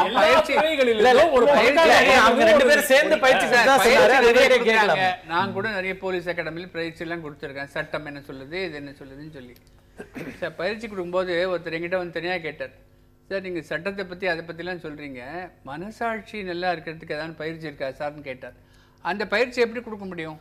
சென்சிட்டிவ் ஹோல்ஸ் ஒட்டுமொத்த சமூகத்துக்கு சாதாரண ஒடுக்கப்பட்ட மக்கள் மீது உள்ள ஒரு ஆட்டிடியூட் இருக்குல்ல, அது கோர்ட்டாக இருந்தாலும் சரி, போலீஸாக இருந்தாலும் சரி, அதிகாரிகளாக இருந்தாலும் சரி, எல்லாருக்குமே ஒரே மாதிரி மைண்ட். அவர் சொன்னார்ல, ஆரம்பத்துல சொன்னார்ல, எப்படி வந்து சமூகமே அப்படி இருக்குது, நீதித்துறை அப்படி இருக்குது, அரசாங்கத்துறை அப்படி இருக்கு, அரசியல்வாதி அப்படி இருக்கு, எல்லாத்தையும் எல்லாரும் அப்படி இருக்காங்க, நாங்க அப்படி இருக்கோம் ஜஸ்டிஃபை பண்ண முடியாது. எல்லாருக்கும் மேல போலீஸ் தான் ரொம்ப நல்லா இருக்கணும். அது சந்தேகமே கிடையாது. அதுதான் 1 இயர் பேசிக் ட்ரெய்னிங் தரோம். சொல்றேன் ஒரே ஒரு விஷயம், நீங்க கண்ணகி நகர்லயும் செம்மஞ்சேரியிலயும் ஒரு செம்மல போய் கண்ணை கட்டி சட்டையை பிடிச்சி கோத்தவங்க அம்மான்னு பேசி நீங்க ஒரு சேரியில நடக்கிற விஷயங்களை சொல்றீங்க. ஆனாலும் கூட ஒரு விவாதத்துல நம்ம வந்து கொஞ்சம் பக்குவமான வார்த்தை நடைபெறுகிறதுங்கிறது நான் மறுக்கல. ஆனா ஒரு விவாதத்துல இல்ல, அப்படிதான் நீங்க நடந்துக்கிறீங்க. அப்ப நீங்க ஸ்லம்ல ஒரு மாதிரி நடந்துக்கிறீங்க, எனக்கு வேற இடத்துல ஒரு மாதிரி நடந்துக்கிறீங்கன்னா இல்ல, சொல்ல வரேன். அதனுடைய வீச்சு புரியணுங்கிறது சொல்றதெல்லாம் சரி. ஆனா நம்ம இந்த விவாதங்கள்ல சில வார்த்தை பிரயோகங்களை நம்ம சரியா பயன்படுத்துவோம். நீங்க சொல்றது நல்லா இருக்குது, எதெல்லாம் தவறுன்னு நம்ம இந்த சொல்றோமோ, நாகரிகம் பேசுறது நல்லா இருக்குது. சரிதான். சொன்னாங்கல்ல எங்களை அலைவிட்டாங்க, எங்களை எப்படி பேசுனாங்க நம்ம சொன்னாங்கல்ல, அத மறுக்கவே இல்ல. எங்க போனீங்க? நான் அப்ப இந்த நாகரிகம் எங்க போச்சுன்னு கேக்குறேன். அதுதான் அதை புரிய வைக்கிறதுக்கு நம்ம சொல்லலாம். நம்ம அதே தான் இப்போ இந்த விவாதங்களை வேற பக்கம் திருப்பிட கூடாது. நமக்கு கோர் இஷ்யூல வரணுங்கிறத நான் சொல்ல வரேன். நீங்க ஒரு கரை வேட்டி அல்லது இப்ப அவரே சொன்ன மாதிரி ஒரு ஆட்டிடியூட் இருக்குல்ல, ஒரு ஸ்லம் அப்படின்னா உடனே போலீஸ் பாக்குற ஒரு பார்வை, அங்கதான் வந்து எல்லாருமே கிரிமினல்ஸ் இருக்கிறாங்க. உங்களுக்கு ஏதாவது ஒரு வழக்குல யாரையாவது சேர்க்கணும், இந்த வழக்குல ஒரு 2 பேர் அக்யூஸ் ஆக்கணும் அப்படின்னா நேரா அங்க கொண்டு போய் நிக்கிறது இருக்குல்ல, இந்த ஆட்டிடியூட் நீங்க மறுக்க முடியுமா? இல்லன்னு சொல்ல முடியுமா? இல்ல பிரதர், தயவு செய்து நீங்க உடனே அதாவது ஸ்லம்னா உடனே அங்கதான் கிரிமினல்ஸ் இருப்பாங்க அப்படி ஸ்ட்ரைட்டா போலீஸ் யாரையா போய் சந்தேகத்தை பிடிச்சு எதுக்கு கண்ணகி நகர்ல மட்டும் எல்லா இடத்துலயும் நீங்க சிசிடிவி கேமரா போட்டிருக்கீங்க? அண்ணா நகர்ல போட்டிருக்கீங்க, டி நகர்ல போட்டிருக்கீங்களா, இல்ல இதுல போயஸ் கார்டன்ல போட்டிருக்கோமா, இல்ல போட் கிளப்ல போட்டிருக்கோமா? சந்துக்கு கேமரா சிசிடிவி உங்களுக்கு தான், நீங்க சொல்லுங்க. இல்ல அவர் பேர் சொல்றாரு, நீங்க சொல்லுங்க. அவர் அதோட கூடுதல் தகவல் சொல்றாங்க. ஒரு தெருவு அவர் இன்டர்வியூ பண்ண விட்டுருவீங்க, நான் பேச விட மாட்டீங்க. நீங்க நிச்சயமா பேசுங்க, உங்களுக்கான நேரம் நீங்க சொல்லுங்க. உங்களுக்கு எல்லாரும் போலீஸ் மட்டும் தான் வித்யாசாகர் அவர்கள் சொல்றதுல நான் அந்த பார்வை இருக்குல்ல, ஆட்டிடியூட் அது இருக்கிறது. இப்ப இந்த சிசிடிவி கேமரா போடுறதுனுடைய தன்மையே என்னன்னா, அப்ப மற்ற இடங்களை போடல நம்ம இந்த ஸ்லம்முக்கு போடுறோம் அப்படின்னா நம்மளுடைய பார்வை என்னவா இருக்கு அப்படிங்கிற கேள்வி இருக்கு தானே செய்யுது. ஒரு செகண்ட் இந்த நல்ல சரியான கேள்வி, இதுக்கு நான் பதில் சொல்றேன். பல்வேறு NGO அமைப்புகள் சேர்ந்து தான் அங்க சிசிடிவி கேமரா எல்லாம் போட்டாங்க. ஏன் பெசனர்ல கூட போட்டுருக்கோம், பெசனர்ல பீச்ல சாசனர்ல ஏறமே உயரத்தால நான் அடையாள டிசிபி முன்னாடி கூட சிசிடிவி கேமரா போட்டுருக்கோம். அது traffic investigation area, beach area, அந்த ஏரியா கூட கம்ப்ளீட்டா போட்டுருக்குது. இல்ல நான் சொல்றது ஒவ்வொரு தெருவுலயும் எந்த ஏரியால உங்களுக்கு தெரியும் நினைக்கிறேன், கண்டிப்பா தெரியும். நீங்க கிரைம் ரிப்போர்ட்டர் நம்பர் இருந்திருக்கீங்க, நல்லாவே தெரியும். உங்களுக்கு என்ன ஃபேக்ட்னு தெரியும். ஆனா நம்ம எல்லாத்தையுமே டிஃபெண்ட் பண்ணனும். உங்களுக்கு நல்லாவே தெரியும். எங்களுக்கு வந்து ஹெபிச்சுவல் அஃபெண்டர்ஸ் யாரு அல்ல ஒரு மாடஸ் ஆப்பராண்டி அப்படி சொல்லி இந்த மாதிரி குற்றங்கள் பண்றவங்களுக்கு தனியா கிளாசிஃபை பண்ணி வச்சிட்டு இருக்கோம். சட்டத்தால் அங்கீகரிக்கப்பட்ட சில சிஸ்டத்தை ஃபாலோ பண்றோம். இப்போ செயின் ஸ்நாச்சிங்னா ஒரு 10 கேஸ் வந்துச்சுன்னா இந்த அஃபெண்டர் செயின் ஸ்நாச் பண்ணுவாங்க போல இருக்கு, இவங்க சைக்கிள் பண்ணுவாங்க போல இருக்கு, இவங்க வந்து ராபரி தான் பண்ணுவாங்க, இவங்க டக்காட்டி தான் பண்ணுவாங்க, அல்லது ஹவுஸ் பிரேக்கிங் பண்ணுவாங்கன்னு நிறைய வச்சிருக்கோம். இந்த MRTS ரூட்ல அந்த ஸ்லம்ல இருந்தவங்கல நிறைய பேர் ஏற்கனவே இன்வால்வ் ஆனவங்க, ப்ரீவியஸா ஆன்டிசென்ட்ஸ் அவங்களுக்கு மோசமா வந்தவங்க, கன்விக்ஷன் இருக்கவங்க, ஏற்கனவே ஹிஸ்டரி ஷீட் இருக்கிறவங்க, அந்த மாதிரி உள்ளவங்க எல்லாம் அங்க நிறைய பேர் இருக்கிறதுனால ஏதாவது சந்தேகம் வரும்போது எங்கேயாவது ஒருத்தர் ஐடென்டிஃபை பண்ணும்போது எங்கேயாவது ஒரு ஃபிங்கர் பிரிண்ட் எடுக்கும்போது அங்க போய் ஒரு தேட வேண்டிய சூழ்நிலை இது. அதுக்காக வேண்டி கண்ணகி நகர் மோசமான நபர்கள் கண்காணிப்புக்கு உள்ளாக்கப்பட்டு என்று சொல்லவே இல்லை. பகுதிகளில் அது சொல்லவே இல்லை. ஒரு அணுகுமுறை இருக்குங்கிறது தான் அது தவறு. ஃபீல்ட்ல இருக்கிற வித்யாசாகர் சொல்றார், நான் மட்டும் சொல்லல, வித்யாசாகரும் சொல்கிறார், தேசிய அரசும் சொல்கிறார். நீங்க ஒண்ணே வித்யாசாகர் சொன்னல அது மறுப்பாரான்னு எனக்கு தெரியல. இல்ல அது வந்து பொதுவாக நம்ம ஏற்றுக்கொள்ள, அது சொசைட்டில எல்லா துறைகளிலும் இருக்கு. ஒரு அரசு அதிகாரி, அவர் காவல்துறை அதிகாரியா இருக்கட்டும், வேற ரெஜிஸ்ட்ரேஷன் டிபார்ட்மெண்ட் அதிகாரியா இருக்கட்டும், RTO-ஆ இருக்கட்டும், ஒரு பணக்காரரை பார்க்கும் விதம் வேறு, நடத்தும் விதம் வேறு, ஏழையை பார்க்கும் நடத்தும் விதம் வேறு. அதுதான் காவல்துறையும் செய்யறாங்களே தவிர காவல்துறை மட்டும் தான் அந்த மாதிரி செய்யறாங்க, மற்ற துறையில யாருமே செய்யறது இல்லைங்கிறது நம்ம சொல்ல முடியாது. அதனால அதை ஜஸ்டிஃபை பண்ணி அது சரின்னு சொல்லல. ஆனால் அது வந்து நம்மளுடைய சமுதாயத்தினுடைய மற்ற விஷயங்களுக்கு போறதுக்கு முன்னாடி இந்த ஆக்ட் என்ன சொல்லுது? குழந்தைகளை நீங்க கௌரவமா நடத்தணும், சிறார்களை கௌரவமாக நடத்தணுங்கிறது அடிப்படையான விஷயம். ஆனால் இந்த இடத்துல எந்த வழக்குகளையாவது நம்ம சிறார் அப்படின்னு இந்த வழக்கு நான் தனித்துவமா சொல்லல, தனித்துவமா முகேஷ் விஷயம் மட்டுமே நம்ம பேசல. இது வந்து இன்னைக்கு மீடியாவோட வெளிச்சத்துல வந்து இருக்கிறது. வராமல் போகிற மற்ற இடங்கள்லயும் கூட எத்தனை இடங்கள் நான் கேட்கறது, காவல் நிலையங்கள்ல எத்தனை யூனிட் போட்டிருக்கீங்க, எத்தனை அலுவலர்கள் இருக்கிறாங்க, அந்த இடங்கள் இல்லாத போது நம்ம எல்லாரையும் ஒரே மாதிரி அப்ரோச் பண்றீங்க. நீங்க 6 மணிக்கு மேல பெண்களை அழைச்சிட்டு போக கூடாது ஸ்டேஷனுக்கு, எல்லாருக்கும் தெரிஞ்ச விஷயம். ஆனா பெண்களை வந்து 6 மணிக்கு மேல அப்படி சொல்லவே இல்ல. 160 CRPSல எந்த விசாரணைக்காக வேண்டியும் எந்த வயசுடைய ஒரு பெண்ணையும், 15 வயது முடியாத ஒரு ஆணையும், 65 வயது முடியாத ஒரு ஆணையும், எந்த வயது உள்ள ஒரு physically handicapped male or female பர்சனையும் விசாரணைக்காக காவலத்திற்கு கொண்டு போகவே கூடாது. பெண்களை வந்து இரவு நேரத்தில் after sunset before sunrise arrest பண்ணவே கூடாது. டீடைன் பண்ண அரெஸ்ட் பண்ணல, டீடைனே பண்ண கூடாது. அரெஸ்ட் பண்ண கூட எங்க டீடைன் பண்ண முடியும்? அப்படி அரெஸ்ட் பண்ணனும், அரெஸ்ட் பண்ணாம டீடைன் பண்ணி வைக்கிறதா நிறைய இருக்கு. ஒரு நிமிஷம், அரெஸ்ட்க்கு தான் நம்ம ஆத்தரைஸ் இது, அதுவே பண்ணக்கூடாது. அப்படி பண்ணா கூட ஒரு பெண் காவலர் தான் பண்ண சொன்னீங்க, பண்ணணும் அப்படிங்கிற சட்டம் இருக்கு. சுப்ரீம் கோர்ட் ஹெவிலி வந்திருக்காங்க, நிறைய காமெண்ட்ஸ் கொடுத்திருக்காங்க, போலீஸார் உள்ள எல்லாம் போட்டுருக்காங்க. இப்போ நீங்க சொன்னீங்க ஒவ்வொரு போலீஸ் ஸ்டேஷன்லயும் ஒரு ஜுவனல் யூனிட் இருக்கா அப்படி சொன்னீங்க. சாருக்கு நல்லாவே தெரியும், ஒவ்வொரு போலீஸ் ஸ்டேஷன்லயும் இந்த ஜுவனல் ஜஸ்டிஸ்ல ஒரு நல்ல ஒரு புரிந்துணர்வு உள்ள ஒரு சப் இன்ஸ்பெக்டர் லெவலுக்கு குறையாத ஒரு நபரை ஜுவனல் ஜஸ்டிஸ் போலீஸ் ஆபீசராக அப்பாயிண்ட் பண்ணிருக்கோம். ஒரு நீங்க முடிங்க. நான் என்னோட பர்சனல் எக்ஸ்பீரியன்ஸ் சொல்றேன். கமிட்டில இருக்கிற ஒரு டிஎஸ்பி கிட்ட கேட்கும்போது கூட நான் பேர் சொல்ல முடியும், அது வேண்டாம். அவருக்கு வந்து ஆமா என் பேரையும் போட்டிருக்காங்க, அந்த கமிட்டில இருக்காங்க, ஆனா என்னன்னு தெரியலன்னு சொல்லக்கூடிய டிஎஸ்பி. நான் சொல்ல முடியும், அதான் நான் முடிக்கலன்னு சொல்றேன். ஆனால் அது எந்த அளவுக்கு முடிக்கல அது கூட நீ கேட்க கூடாது. நான் முடிச்ச அப்புறம் நீ கேட்டா கரெக்ட்டா பதில் சொல்றேன். என்ன போட்டிருக்குது அதே மாதிரி ஒவ்வொரு ஜுவனல் ஜஸ்டிஸ் போலீஸ் யூனிட் ஆரம்பிக்கிட்டு இருக்கு. ஒரு டிஸ்ட்ரிக்ட்டுக்கு ஒரு ஜுவனல் ஜஸ்டிஸ் போலீஸ் யூனிட் கண்டி போட்டாகணும். whenever ஒரு ஜுவனல் இன் கான்ஃபிளிக்ட் வித் லா, ஒரு சட்டத்துக்கு முரணான குழந்தை அவர் வந்து அப்ரஹெண்ட் பண்ணப்பட்டால், நாட் அரெஸ்ட் பண்ணப்பட்டால், அதை டீல் பண்ணக்கூடியவங்க எந்த போலீஸ் கூட பிடிக்கலாம். ஆனா காவல் நிலையத்தில் உள்ள லாக்அப்லயோ அல்லது பிரிசன்லயோ வைக்க கூடாது. காவல் நிலையத்துக்கு கொண்டு வரலாம், அது ஒன்றும் தப்பு கிடையாது. ஆனால் உடனடியாக அந்த ஜுவனல் ஜஸ்டிஸ் போலீஸ்ல கொடுக்கணும் அல்லது ஜுவனல் ஜஸ்டிஸ் வெல்ஃபேர் ஆஃபீஸ் அந்த போலீஸ் ஆஃபீஸ்ல கொடுக்கணும் இருக்கு. அவங்க வித்தின் 24 ஹவர்ஸ்க்குள்ள ஜுவனல் ஜஸ்டிஸ் போர்ட்ல கொடுக்கணும் இருக்கு. சட்டத்தில் நானே வந்து சென்னையில் வந்து 25 வருஷம் மேல ஒர்க் பண்ணிருக்கேன். ஒரு ஆர்டரை போட்டிருப்பாங்களே தவிர அமல்படுத்துவதில் பல்வேறு சிரமங்கள் இல்லை. மொத்தம் வந்து 1965 வந்து என்ன கான்ஸ்டிடியூஷன் இருந்ததோ கரஸ்பாண்டிங் இப்ப பார்த்தா இல்ல. நம்ம தொடர்ந்து எக்ஸ்க்ளூசிவ்ல அந்த போலீஸ் ஜுவனல் ஜஸ்டிஸ்ல ஒதுக்க முடியாத ஒரு சூழ்நிலை இருக்கிறது.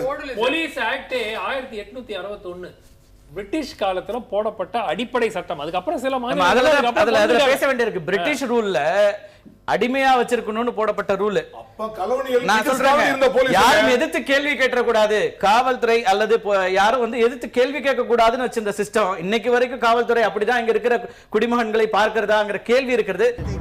வித்யாசாகர், ஜுவனைல் ஜஸ்டிஸ் ஆக்ட் என்ன சொல்லுதுன்னா, நம்ம வந்து ஒரு சிறுவர்களை வந்து குற்றவாளிகள்னு கூட சொல்ல முடியாது, சட்டத்துக்கு முரண்பட்டதாக கருதப்படும் சிறுவர்கள் அப்படிதான் சொல்லணும்னே இருக்குது. அந்த சட்டம் எவ்வளவு தூரம் இருக்குது, இதுக்கான பயிற்சிகள் கொடுக்கிறோன்றாங்க.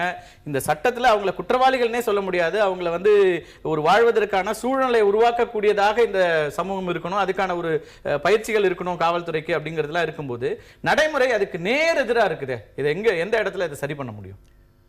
அதான் இப்போ பார்த்தீங்கன்னாக்க சமீபத்தில் இந்த சிறார் நீதி சட்டத்தை வந்து திருத்தினாங்க. இந்த ஹீனியஸ் கிரைம் பண்ணுறவங்கள 16 வயசுலேருந்து 18 வயசுக்குள்ளே இருக்கிறவங்கள சமீபத்தில் பண்ணாங்க, டெல்லி வழக்குக்கு பிறகு, நிர்பயா வழக்குக்கு பிறகு. ஆமாம், இப்போ அதில் பார்த்தீங்கன்னாக்க நிறைய பேர் என்ன நினைக்கிறாங்க, பொது புத்தியில் 16 வயசு வரைக்கும் தான் குழந்தைங்க, 16லேருந்து 18 வரைக்கும் அது ஹீனியஸ் கிரைம்ங்கிற விஷயத்த சொன்னாங்க. இருந்தாலும் கூட பொது புத்தியில் 16 வயசு ஆயிட்டா அவன் எல்லாம் பண்றான். கொடும் குற்றங்கள் அப்படிங்கிறது அந்த ஹீனியஸ் கிரைம் சொல்றீங்க. கொடும் குற்றம்ங்கிறது 16லேருந்து 18க்குள்ள இருந்தால் அவங்கள வந்து சின்ன குற்றம் செய்தாலும் செய்யாட்டாலும் இந்த மாதிரி என்ன வேணா பண்ணலாங்கிற ஒரு எண்ணம் ஏற்பட்டு அப்படியான ஒரு புரிதல் போயிருக்கு. இப்போ இந்த ஜுவனைல் ஜஸ்டிஸ் ஆக்டோட மெயின் பர்பஸ் என்ன சொன்னால், அரெஸ்ட்னு கூட சொல்ல மாட்டாங்க, அரெஸ்ட்னு சொல்லக்கூடாது, போலீஸ் ஸ்டேஷன் கொண்டு போகக்கூடாது. போலீஸ் ஸ்டேஷனில் அந்த குழந்தைங்களை கொண்டு போனாலும் கூட ஒரு இன் கேமரா தான் விசாரிக்கணும், பப்ளிக்காக எல்லாத்தையும் குழந்தைகளை விசாரிக்கக்கூடாது, அதுக்கு தனியாக ஒரு இடம் இருக்கணும், ஒரு police welfare office, child welfare officer இருக்கணும். இன்ஃபேக்ட் சைல்டு வெல்ஃபேர் ஆஃபீஸர் எல்லா போலீஸ் ஸ்டேஷனையும் போட்டாங்க, எல்லாம் ட்ரைனிங்லாம் கொடுத்தாங்க. இந்த மாதம் ட்ரைனிங் கொடுப்பாங்க, அடுத்த மாதம் அவங்க ட்ரான்ஸ்ஃபர் ஆகி போயிடுவாங்க, வேறு ஏதாவது துறைக்கு போயிடுவாங்க போலீஸ்லேயே. அப்போ அந்த கன்சிஸ்டண்ட்டாக வந்து அதுக்கு அதிகமான ஆட்களை போடுறது, அதுக்காக நிதி ஒதுக்குவது, அதற்காக சென்சிட்டிவாக உள்ள ஆளுங்களை, அதாவது எல்லாருமே வந்து குழந்தைங்கள்கிட்ட சென்சிட்டிவாக இருக்க மாட்டாங்க. இப்போ அது சில டெஸ்ட் மூலமாலாம் பார்த்து குழந்தைங்கள்கிட்ட யார் சென்சிட்டிவாக இருக்கிறாங்கன்னு சொல்லி நல்லா பண்ண முடியும். அந்த மாதிரி நபர்களாக பார்த்து அதுக்கு பிரத்யேகமான ஏற்பாடுகள் எதாவது இருக்கணும், அதெல்லாம் எதுவும் இல்லை. இப்போ இருக்கிறதுலே கொஞ்சம் அட்ஜஸ்ட் பண்ணி போடுறாங்க. அது அடிஷ்னலாக ஆள் போடுறதுக்கு ரிசோர்ஸஸ்ஸு இன்னும் கேட்டால் அந்த மத்திய பட்ஜெட்லேயே அந்த விமன் அண்ட் சைல்டு டெவலப்மெண்ட்டுக்கு குறைஞ்சிக்கிட்டே வருது. போன ஆண்டு பட்ஜெட்டில் ரொம்ப குறைச்சிட்டாங்க, இந்த ஆண்டு ரொம்ப குறைச்சிட்டாங்க. இப்போ அதுலேருந்து அந்த ஃபண்ட்ஸ்லாம் வரணும், ஜுவனைல் போலீஸ் யூனிட்டுக்கு, இது எல்லாத்துக்குமே வரணும். இப்போ இதெல்லாம் மீறி பார்த்தீங்கன்னா ஒவ்வொரு மாவட்டத்துலேயும் ஒரு சைல்டு ப்ரொடெக்ஷன் கமிட்டி போட்டிருக்காங்க, சைல்டு வெல்ஃபேர் கமிட்டியும் இருக்குது, சைல்டு வெல்ஃபேர் கமிட்டி இருக்குது, சைல்டு ப்ரொடெக்ஷன் யூனிட் இருக்குது, 10 பேர் இருக்காங்க. அதில் child welfare officer, child protection officer, district child protection ஆஃபீஸர்னு ஒருத்தர் இருக்காங்க. இதெல்லாம் சிஸ்டம்ல இருக்கு, ஆனா எங்க நடைமுறையில ஏன் வரல, என்ன பிரச்சனை அப்படிங்கறத இப்ப இருக்கிற கேள்வி. இந்த மாதிரியான பிரச்சனைகள் வெளிச்சத்துக்கு, ஊடக வெளிச்சத்துக்கு வரும்போது அந்த அதிகாரிகள்லாம் இருக்கிறதோ இல்ல அவங்களுடைய கருத்துக்கள் வருது, அவங்க நாங்க இதுல செயல்படுறோம்ன்றாங்க. கண்ணகி நகர், இந்த செம்மஞ்சேரி போன்ற பகுதிகளில் இவங்க வந்து பொதுவா இருக்கக்கூடிய இன்னொன்னு இது சென்னைக்கான குடிசை வாழ் பகுதிக்கான பிரச்சனை மட்டுமே இல்ல, அது ஊர்களையும் கிராமங்களையும் இதுதான் இந்த பிரச்சனையா இருக்கு. நான் என்ன சொல்ல வரேன்னா, இந்த மாதிரி எங்க வந்து இவங்க அந்த போலீஸோ இல்லை மற்றவங்களோ இந்த கண்ணகினார் தான் இருக்கிறவங்களாம் கிரிமினல்ஸ்னு பார்க்குறாங்களோ, அதை வந்து இவங்க கிரிமினல் சொல்லி தெருவுக்கு தெரு வந்து இந்த கேமரா வச்சா போகிறார். இப்போ அந்த மாதிரி இருந்தால் அங்கே இந்த குழந்தைகள் பாதுகாப்பு கமிட்டியோ இல்லை சைல்டு வெல்ஃபேர் கமிட்டியோ இல்லை மற்ற குழந்தைகள் ஜேஜே கமிட்டி எல்லா இடத்துலையும் இருக்காங்க. இவங்கெல்லாம் சேர்ந்து அங்கே உள்ள நிலைமை என்ன, ஏன் இப்படி நடக்குது, இதை எப்படி மாற்ற முடியும், அவங்க என்ன பிரச்சனைன்னு சொல்லி அந்த என்னோட கேள்வி என்ன இருக்குன்னா, இப்ப இந்த முகேஷ் வந்து முதல் முறையாக இப்படியான ஒரு போலீஸ் தாக்குதலை சந்திக்கிறாரு, கொடூரமான தாக்குதலா இருக்கு. எதிர்காலம் எப்படி ஆகும் நமக்கு தெரியாது. வேற ஒரு வகையான வாழ்க்கையில இருந்த ஒரு பையன் இன்னைக்கு இப்படியான ஒரு தாக்குதலை எதிர்கொள்ளும் போது மனதளவில் அவன் எப்படியெல்லாம் மாற போறான், அவனுக்கான இந்த சமூகத்தை நோக்கி அவன் என்ன மாதிரியான பார்வை திரும்ப நம்ம எதிர்பார்க்க முடியாது. அப்ப அதுக்கான பொறுப்பு எங்க வருது? இது ஒரு வெளிச்சத்துக்கு வந்த ஒரு முகேஷோட ஒரு கதை தான் அது. இந்த மாதிரி நிறைய இருக்கு. நீங்க பாத்தீங்கன்னா முகேஷ் நடந்துட்டே இருக்கு கலைநகர்ல. நீங்க ஒரு முகேஷ் தான் பேசுறீங்க, தினமும் முகேஷ் வந்து அடிச்சுக்கிட்டே இருக்கிறாங்க, காயப்படுத்திட்டே இருக்கிறாங்க. இந்த சமூகத்தை பாக்குறதுக்கே பயப்படுறான், ஒடுங்கி போய் அந்த கண்ணை நகர் செம்மஞ்சேரியிலே கிடக்குறான். ரெண்டாவது இன்னும் ஹார்ட் கோர் கிரிமினலா தான் மாறுவாங்க. இந்த மாதிரி வந்து ஒரு ஆட்டிடியூடு, சமூக புறக்கணிப்பு, சமூகத்தால ஒதுக்கப்பட்டு சமூகத்தால வஞ்சிக்கப்பட்டவங்க இருந்தாங்கன்னாக்க அவங்களை கிரிமினலே பார்க்க ஆரம்பிச்சோம்னாக்க நிச்சயமா வந்து அவங்களால மனிதர்களா வாழ முடியாது. அந்த மக்களை வஞ்சிக்கப்பட்ட ஒடுக்கப்பட்டவங்க தான் கிரிமினல், அவங்க தான் கிரிமினல். சிதன், இதுதான் இந்த கேள்விதான். இப்ப நீங்க வந்து இது ஒரு தனி முகேஷோடைய சம்பவம் அல்ல, அதுக்கான நீங்க காரண காரியங்கள் சொல்றீங்க ஏதோ ஒரு வகையில. இப்ப எனக்கு இப்பவும் கூட அடிப்படையான கேள்விக்கு இன்னும் பதில் வரல. என்ன நோக்கத்துக்காக அந்த காவல்துறை அங்க போச்சு, என்ன வழக்கு, என்ன புகார்? அதை நான் முதல்ல உங்ககிட்ட சொன்னேன். அது நம்ம அதிகம் இப்போ பேசினார்ல, ஏதாவது நீங்க சரியா கவனிக்கலன்னு நினைக்கிறேன். அந்த பையனுடைய இந்த சிறுவனுடைய பெயரையே நீங்க சொல்லக்கூடாது, அடிக்கடி நீங்க பேரை சொல்லிட்டு இருக்கீங்க. செக்ஷன் 74 நீங்க பேரை சொன்னாலே தப்பு, குற்றம்.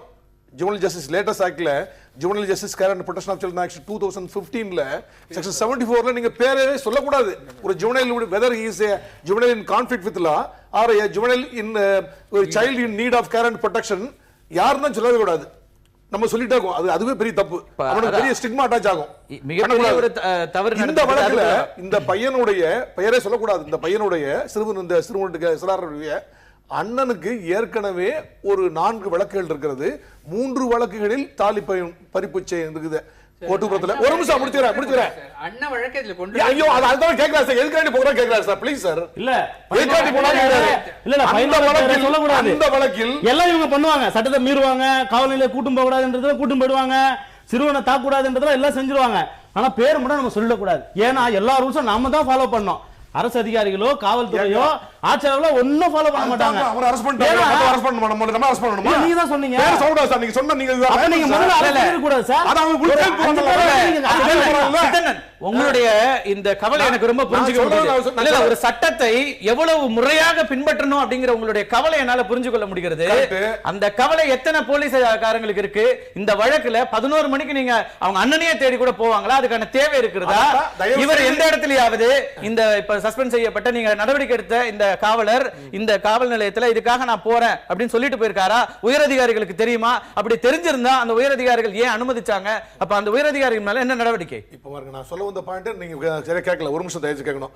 ஏற்கனவே 3 வழக்குகள் சம்பந்தப்பட்டு அந்த செயின்லாம் ரெக்கவர் பண்ணி ஏற்கனவே பேஸ் கண்டிங் இருக்கு, வேற ஒரு கேஸ் இருக்குது, அது வேற விட்டுருங்க. நீங்க இப்போ ஒரு வழக்கில், ஒரு செயின் பறிப்பு வழக்கில் போட்டோவெல்லாம் காமிக்கும் போது விக்டிம் ஐடென்டிஃபை பண்ணிட்டாங்க. அந்த பெரிய பையனை, அந்த பையனை ஐடென்டிஃபை பண்ணனால அவன் அப்படி தான் போறாங்க, வேற சும்மாலாம் போல. ஆனால் நீங்க சொன்ன மாதிரி எப்பவுமே நான்லாம் டிசியா இருக்கும் போது, டிசியா இருக்கும் போது செய்யும் போதெல்லாம் ஒரு முக்கியமான வழக்கில் இன்னொன்னு கேட்டீங்க, ஒரு முக்கியமான பாயிண்ட் எல்லா பொதுமக்களுக்கும் தெரிய வேண்டும். நைட்ல 11 மணிக்கு போய் அரெஸ்ட் பண்ணிட்டு என்ன சூழ்நிலை வந்தது என்று சொல்லுங்க. 24 மணி நேரத்துல anywhere in India at any point of time the accused may be arrested by police with power. அதுல ரெஸ்ட்ரிக்ஷன் என்னெல்லாம் இருக்கு? அதுல ரெஸ்ட்ரிக்ஷன் தான். அரெஸ்ட் வாரண்ட் குறைந்தபட்ச தேவையில்லை. வாரண்ட் தேவையில்லை. வாரண்டே வேணாங்க. நான் என்ன கேக்குறேன், வாரண்டே வேண்டாம் சார், வாரண்டே வேணாம் சார். நான் மினிமம் இல்ல, நீங்க வந்து சட்டம் சம்பந்தப்பட்டிருக்கும் போது எந்த வாரண்டும் நீதிமன்றம் தேவையில்லை. நான் என்ன கேக்குறேன், குறைந்தபட்சமாக நீங்க எந்த காவல் நிலையத்துல இருந்து வரீங்க, எதுக்காக கைது செய்றீங்க, என்ன விஷயம், எதுக்காக கூட்டிட்டு போறீங்கன்ற தகவலை நீங்க சொல்லணுமா சொல்ல வேணாமா? குடும்பத்துக்கு சொல்லணுமா சொல்லக்கூடாதா? டிகே பாஸ் கேஸ்ல அதுதான் நான் கேக்குறேன். டிகே பாஸ் கேஸ்ல என்ன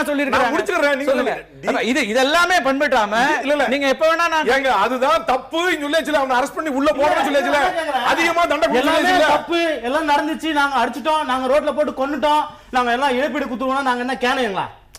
இல்ல நான் கேக்குறேன், நீங்க எல்லாத்தையும் பண்ணிக்கிறீங்க. தவறான வார்த்தைகளை பயன்படுத்தக்கூடாது. நீங்க வந்து எப்ப பார்த்தாலும் நாங்க தம்பிட்டோம், இல்ல நாங்க கொன்னுட்டோம், நாங்க செஞ்சுட்டோம், தப்பு தான் அப்படினா என்ன அர்த்தம்? நீங்க அதை இன்டர்வியூ பண்ணணும். இல்ல நான் நிச்சயமா இசையரசு நம்ம வந்து அது வேற பக்கம் விவாதத்தை கொண்டு போய்டும். இன்னொன்னு நம்ம உங்களுடைய வேகம் கோவம் எல்லாம் புரியுது. ஒரு ஸ்லம்ல என்ன காது கேக்கல சார், அவன் வாழ்க்கை போச்சு. நிச்சயமா அல்ல, அதுக்கான விவாதம் தான் இது. நான் என்ன கேக்குறேன், இல்ல உங்களை வந்து இதுக்கான நம்ம குற்றவாளியை வைக்கல. இது ஒரு காவல்துறையினுடைய தரப்பை நம்ம பேசிட்டு இருக்கிறோம். இதுல எதெல்லாம் இந்த சிஸ்டத்துல சரி செய்யப்படணும் அப்படிங்கிறதுக்கான ஒரு விவாதமா தான் இருக்கு.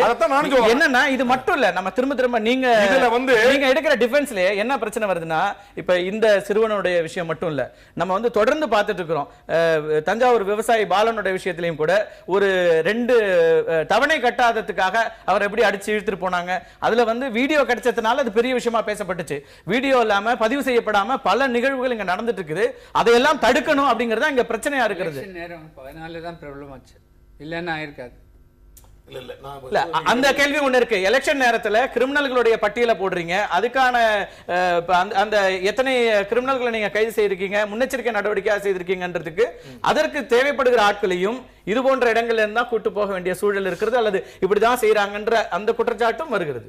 நீங்க சொன்னீங்க இல்லையா, முதல்ல இந்த மாதிரி போய் கேஸ் போடுறது, சந்தை கேஸ் போடுறது, தேவையில்லாம கொண்டு போறது அப்படிங்கறதுலாம் முன்னாடி ரொம்ப மோசமா இருந்தது. நானே ஒத்துக்கிறேன். நானு இந்த மாதிரி கீழ் லெவல் அதிகாரிகள் வந்து நீங்க என்ன பிரிண்ட் ஆக்ஷன் எடுத்தீங்க, இவ்வளவு கேஸ் நடந்துட்டு இருக்குது, நீங்க பிரிண்ட் ஆக்ஷன் எடுக்கல அப்படின்னு சொன்னா யாரையாவது சந்தை கேஸ் போட்டேன் விசாரிச்சேன் பண்ண அப்படிங்கலாம் இருந்தது. அதெல்லாம் இப்ப ஒழிக்கப்பட்டு விட்டது. இப்ப முடிச்சுக்கிறேன். அந்த 41 CRPC எடுத்துட்டாங்க சார், அமெண்ட்மெண்ட் பண்ணிட்டாங்க சார். இப்போ சந்தை கேஸை போட முடியாது சார். இப்போ ஒரு பேஸ்ட் ஆன் எவிடன்ஸ், ஒரு ரிலையபிள், ஒரு ரீசனபிள் இன்ஃபர்மேஷன், ரீசனபிள் கிரவுண்ட் இருந்தா மட்டும் தான் விசாரிக்க முடியும். போலீஸ் இல்ல விசாரிக்க முடியாது. இந்த வழக்கில் போற மட்டும் நீங்க எந்த நேரத்திலையும் ஒரு குற்றவாளியை கைது செய்ய போகலாம் when he is concerned in a cognizable offense. Juvenile arrest பண்ண முடியாது. அட நான் முடிச்சுக்கிறேனே. இல்ல அவரு அதுல ஒரு விளக்கம் சொல்றாரு. அதுதான் நான் முதல்ல சொல்லிட்டேன். இப்ப நம்ம பேசுறது சிறுவர்களை தொடர்பான 11 மணிக்கு போன 17 மணிக்கு அரெஸ்ட் பண்ண போனது, அந்த அண்ணனை அரெஸ்ட் பண்ண போனது, இந்த பையனை அரெஸ்ட் பண்ண போகவே இல்லை. கண்டிப்பா ஜுவனைல் கண்டிப்பா போயிருக்கவே மாட்டாங்க. பெண்களையோ குழந்தைகளையோ நைட்ல அரெஸ்ட் பண்ண போயிருக்கவே கூடாது, போக கூடாது. என்ன அப்படி போலீஸ் கொண்டு கூடாது சொன்னாங்க, கொண்டு வரலாம் செய்யலாம், அதெல்லாம் இருக்கு. ஆனா ஜுவனல் ஜஸ்டிஸ் போர்ட்லாம் கொடுக்கணும். இதுலயே கூட பார்த்தா ஜுவனல் ஜஸ்டிஸ் ஆக்ட் ஐயா சொன்ன மாதிரி இந்த வழக்குல நீங்க வந்து ஒரு காவலர் மேல நடவடிக்கை எடுத்திருக்கீங்க. இப்ப இதுக்கு மேல இருக்கிற உயரதிகாரிகளுக்கு இதுல பொறுப்பு இருக்கா இல்லையா? Vicarious liability. இப்ப நான் கண்டிப்பா இருந்தேன்னா இந்த கான்ஸ்டபிள் எப்படி வந்து அதிகாரிகளுடைய நாலேஜ் இல்லாம போயிருப்பாரா? சொல்லி தானே போயிருக்கணும்.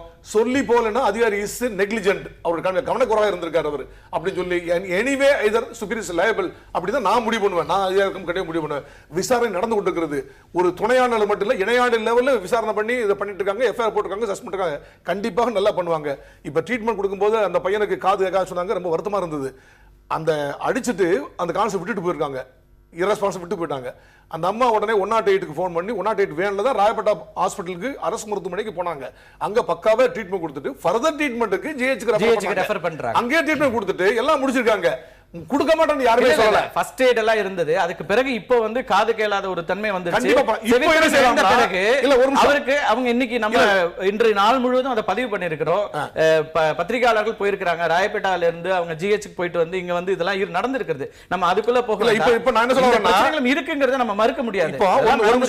இப்போ லேட்டஸ்டா வந்த ஜுவனல் ஜஸ்டிஸ் ஆக்ட் வந்து 3 வகையா டீல் பண்ணுது.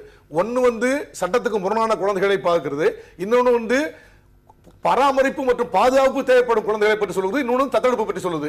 இப்போ இதுல இந்த பையன் விக்டிம். இப்போ இஸ் நாட் அக்யூஸ் கிடையாது, victim in the hands of police. ஆனால இப்போ சைல்டு வெல்ஃபேர் கமிட்டி கிளீனா இருக்குது, இல்ல அதை பண்ணிருக்காங்க. இல்ல அந்த குழந்தை நல கமிட்டி வந்து இன்டர்வென் பண்ணி இவங்களுக்கு என்ன வேணா என்ன ட்ரீட்மெண்ட் தரணுமோ எல்லாம் என்ஷூர் பண்ண வேண்டியது அவங்களோட கடமை. இது வரணும் அவசியம் இல்லை. சூமோட்டோவா ஆக்ஷன் எடுக்கலாம். கண்டிப்பா எந்த போலீஸார் தப்பு பண்ணாங்களோ அவங்க மேல கேஸ் கொடுக்கலாம். அவங்க ஹியூமன் ரைட்ஸ் கமிஷன்ல சூமோட்டோவா ஆக்ஷன் இனிஷியேட் பண்ணலாம், எல்லாம் பண்ணலாம். இது எல்லாத்துக்கும் முன்னாடி போலீஸ்ல வந்து பல்வேறு தவறுகள் நடந்துகிட்டு இருக்கிறது. எவ்வளவு சட்டம் திருத்தங்கள் கொண்டு வந்தாலும், எவ்வளவு சென்சேஷனல் கோர்ஸ் பண்ணாலும் தப்பு பண்றாங்க சொல்லி இப்ப கூட சென்னை மாநகர ஆணையாளர் வந்து போலீஸுக்கு இன்னும் சட்டத்தில் மேம்பாடு வேணும், இந்த லேட்டஸ்ட் ஜுவனல் ஜஸ்டிஸ் ஆக்ட் பத்தி ஒன்றும் தெரியல, பாக்ஸோ ஆக்ட் பத்தி தெரியல சொல்லி 7 பேட்ச்ல எல்லா இன்ஸ்பெக்டர் ஏசி ட்ரைனிங் கொடுத்தாங்க. இன்னைக்கு கூட யூனிசெஃப் சென்னைக்கு நான் போயிருந்தேன். அவங்க சொன்னாங்க இந்த ஜுவனல் ஜஸ்டிஸ் ஆக்ட் இந்த இன்சிடென்ட்டையும் கோட் பண்ணி போலீஸ் புரிந்துணர்வு வேணும்னு சொல்லி நாங்க எல்லாருமே வந்து போலீஸ் வந்து நம்ம வந்து பெரிய போலீஸ் இல்ல, பிரிட்டிஷ் போலீஸ் இல்ல, இது வந்து பப்ளிக் சர்வீஸ் போலீஸ் சர்வீஸ் அப்படிங்கிறது நாங்க எங்களை மனமாற்றத்துக்குள்ள இன்னும் நிறைய மனமாற்றம்ங்கிறது எல்லாரோட விருப்பமா இருக்கு. சார் உங்களுடைய நிறைவு கருத்துக்கள் ரொம்ப சுருக்கமா. சட்டம் இருக்கு, ட்ரைனிங்லாம் கொடுக்குறாங்க, எல்லாம் பண்றாங்க. இதெல்லாம் பண்ணினா போதாதுங்கிறது நம்மளுக்கு தெரியுது. இதெல்லாம் இப்போ கிட்டத்தட்ட ஒரு 10 வருஷமாக நடந்துட்டு இருக்கிற விஷயங்கள் தான். திருப்பி திருப்பி இது மாதிரி கேசஸ் வந்துகிட்டே தான் இருக்குது. இது அதெல்லாம் விட இதற்கு ஒரு பிரத்யேகமான பிரிவு போலீஸில் இது குழந்தைகள் மேலே சென்சிட்டிவாக இருக்கிறவங்க, அவங்களுக்கு தேவையான பிரத்யேகமான ட்ரைனிங், அதில் ப்ரொஃபஷனலிசம் இருக்கணும். ப்ரொஃபஷனலிசம் இல்லை, சாதாரண கிரிமினல் ட்ரீட் பண்ணுற மாதிரி குழந்தைகளை ட்ரீட் பண்ணுற மாதிரி ஜென்ரல் போலீஸ் இருக்காங்க. அந்த நிலைமை மாறணும். அப்புறம் ஒரு குறிப்பிட்ட பகுதியை சேர்ந்தவங்கள, குறிப்பிட்ட பொருளாதார நிலைமை இருக்கிறவங்கள இந்த மாதிரி கிரிமினலாக பார்க்குறதுங்கிற ஆட்டிடியூட் இல்லாத ஒரு நிலைமை வந்தால் தான் வந்து நிச்சயமாக இந்த பிரச்சனைக்கு. நன்றி. இசையரசு, உங்களுடைய இறுதியான கருத்து. ரொம்ப நிதானத்தோட பேச வேண்டிய ஒரு அவை, அதனால நீங்கள் உங்களுடைய வார்த்தைகளை பார்த்து பயன்படுத்தி. இல்லை, அதுதான் இப்போ என்னதுன்னா, சென்னையிலேருந்து இடம்பெயர்க்கப்பட்ட கண்ணகி நகர், செம்மஞ்சேரி, எழில் நகர் போன்ற குடியமர்த்தப்படுற மக்களுக்கெல்லாம் அந்த மக்கள் தொகைக்கு ஏற்ப மருத்துவமனை, பள்ளிக்கூடம், பால்வாடியிலிருந்து குழந்தைகளுக்கான எல்லா வசதிகளும் அரசு உடனடியாக செஞ்சு கொடுக்கணும். போர்க்கால அடிப்படையில் செஞ்சு கொடுக்கணும். முக்கியமாக பள்ளிக்கூடம் செஞ்சு கொடுக்கணும்.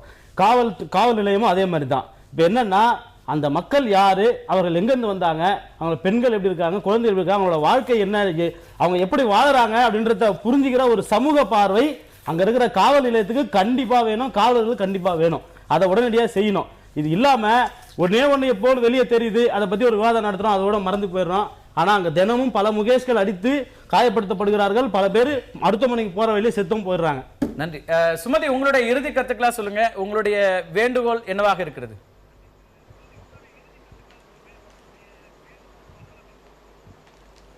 சார், கிரிமினல் ஆக்குனது அவங்க தான் சார்.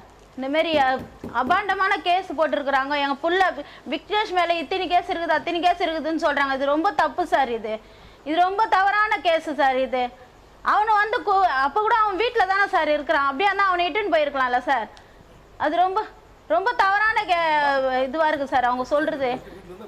இங்க அங்க கண்டிஷன் பெயில் கையெழுத்து போடும்போது அவங்க வந்து உங்க சின்ன பையனை வந்து கைது செய்ய வந்த போது பெரிய பையன் அங்கதான் இருந்தாரா? விக்னேஷ் அங்கதான் இருந்தாரா?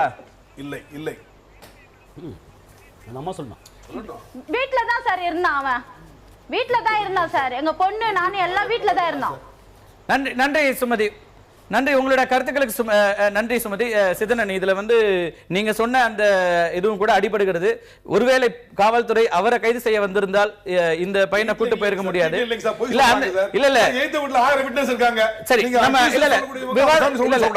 இப்ப அவங்களுடைய கருத்துக்களையும் பதிவு வேண்டியிருக்கு, உங்க கருத்துக்களையும் ஏற்றுக்கொண்ட பதிவு செய்யப்பட்டிருக்கிறது.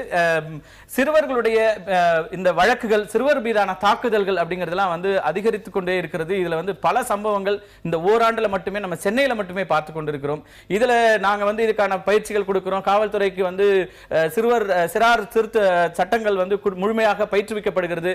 எப்படி எல்லாம் இருந்தாலும் கூட மேலும் இந்த பயிற்சிங்கிறது ரொம்ப அவசியமா இருக்குது. குறிப்பாக காவல்துறையுடைய பார்வை, இந்த குடிசை பகுதி மக்கள் மீதான பார்வை அப்படிங்கிறதோ, அல்லது ஏழ்மை நிலையில் இருக்கிற மக்கள் மீதான பார்வை அப்படிங்கிறதோ, இந்த சமுதாயத்தில் பிளவுபட்ட பார்வையாக இருக்கிறது. அதுதான் இந்த பிரச்சனைகளுக்கெல்லாம் ஆரம்பமாக, அடித்தளமாக இருக்கிறது அப்படிங்கிற ஒரு பார்வையை தான் வித்யாசாகரோ அல்லது இசையரசு உள்ளிட்டவர்கள் முன்வைக்கிறாங்க. அந்த பார்வை கூடிய விரைவில் மாறும் அப்படின்ற எதிர்பார்க்கலாம். அந்த பார்வை மாற்றப்பட வேண்டும். அப்போதுதான் காவல்துறையின் மீதான மதிப்பும் இன்னும் கூட கூடுதலாக ஆகும். மீண்டும் ஒரு நிகழ்ச்சியில் சந்திக்கலாம். நன்றி, வணக்கம்.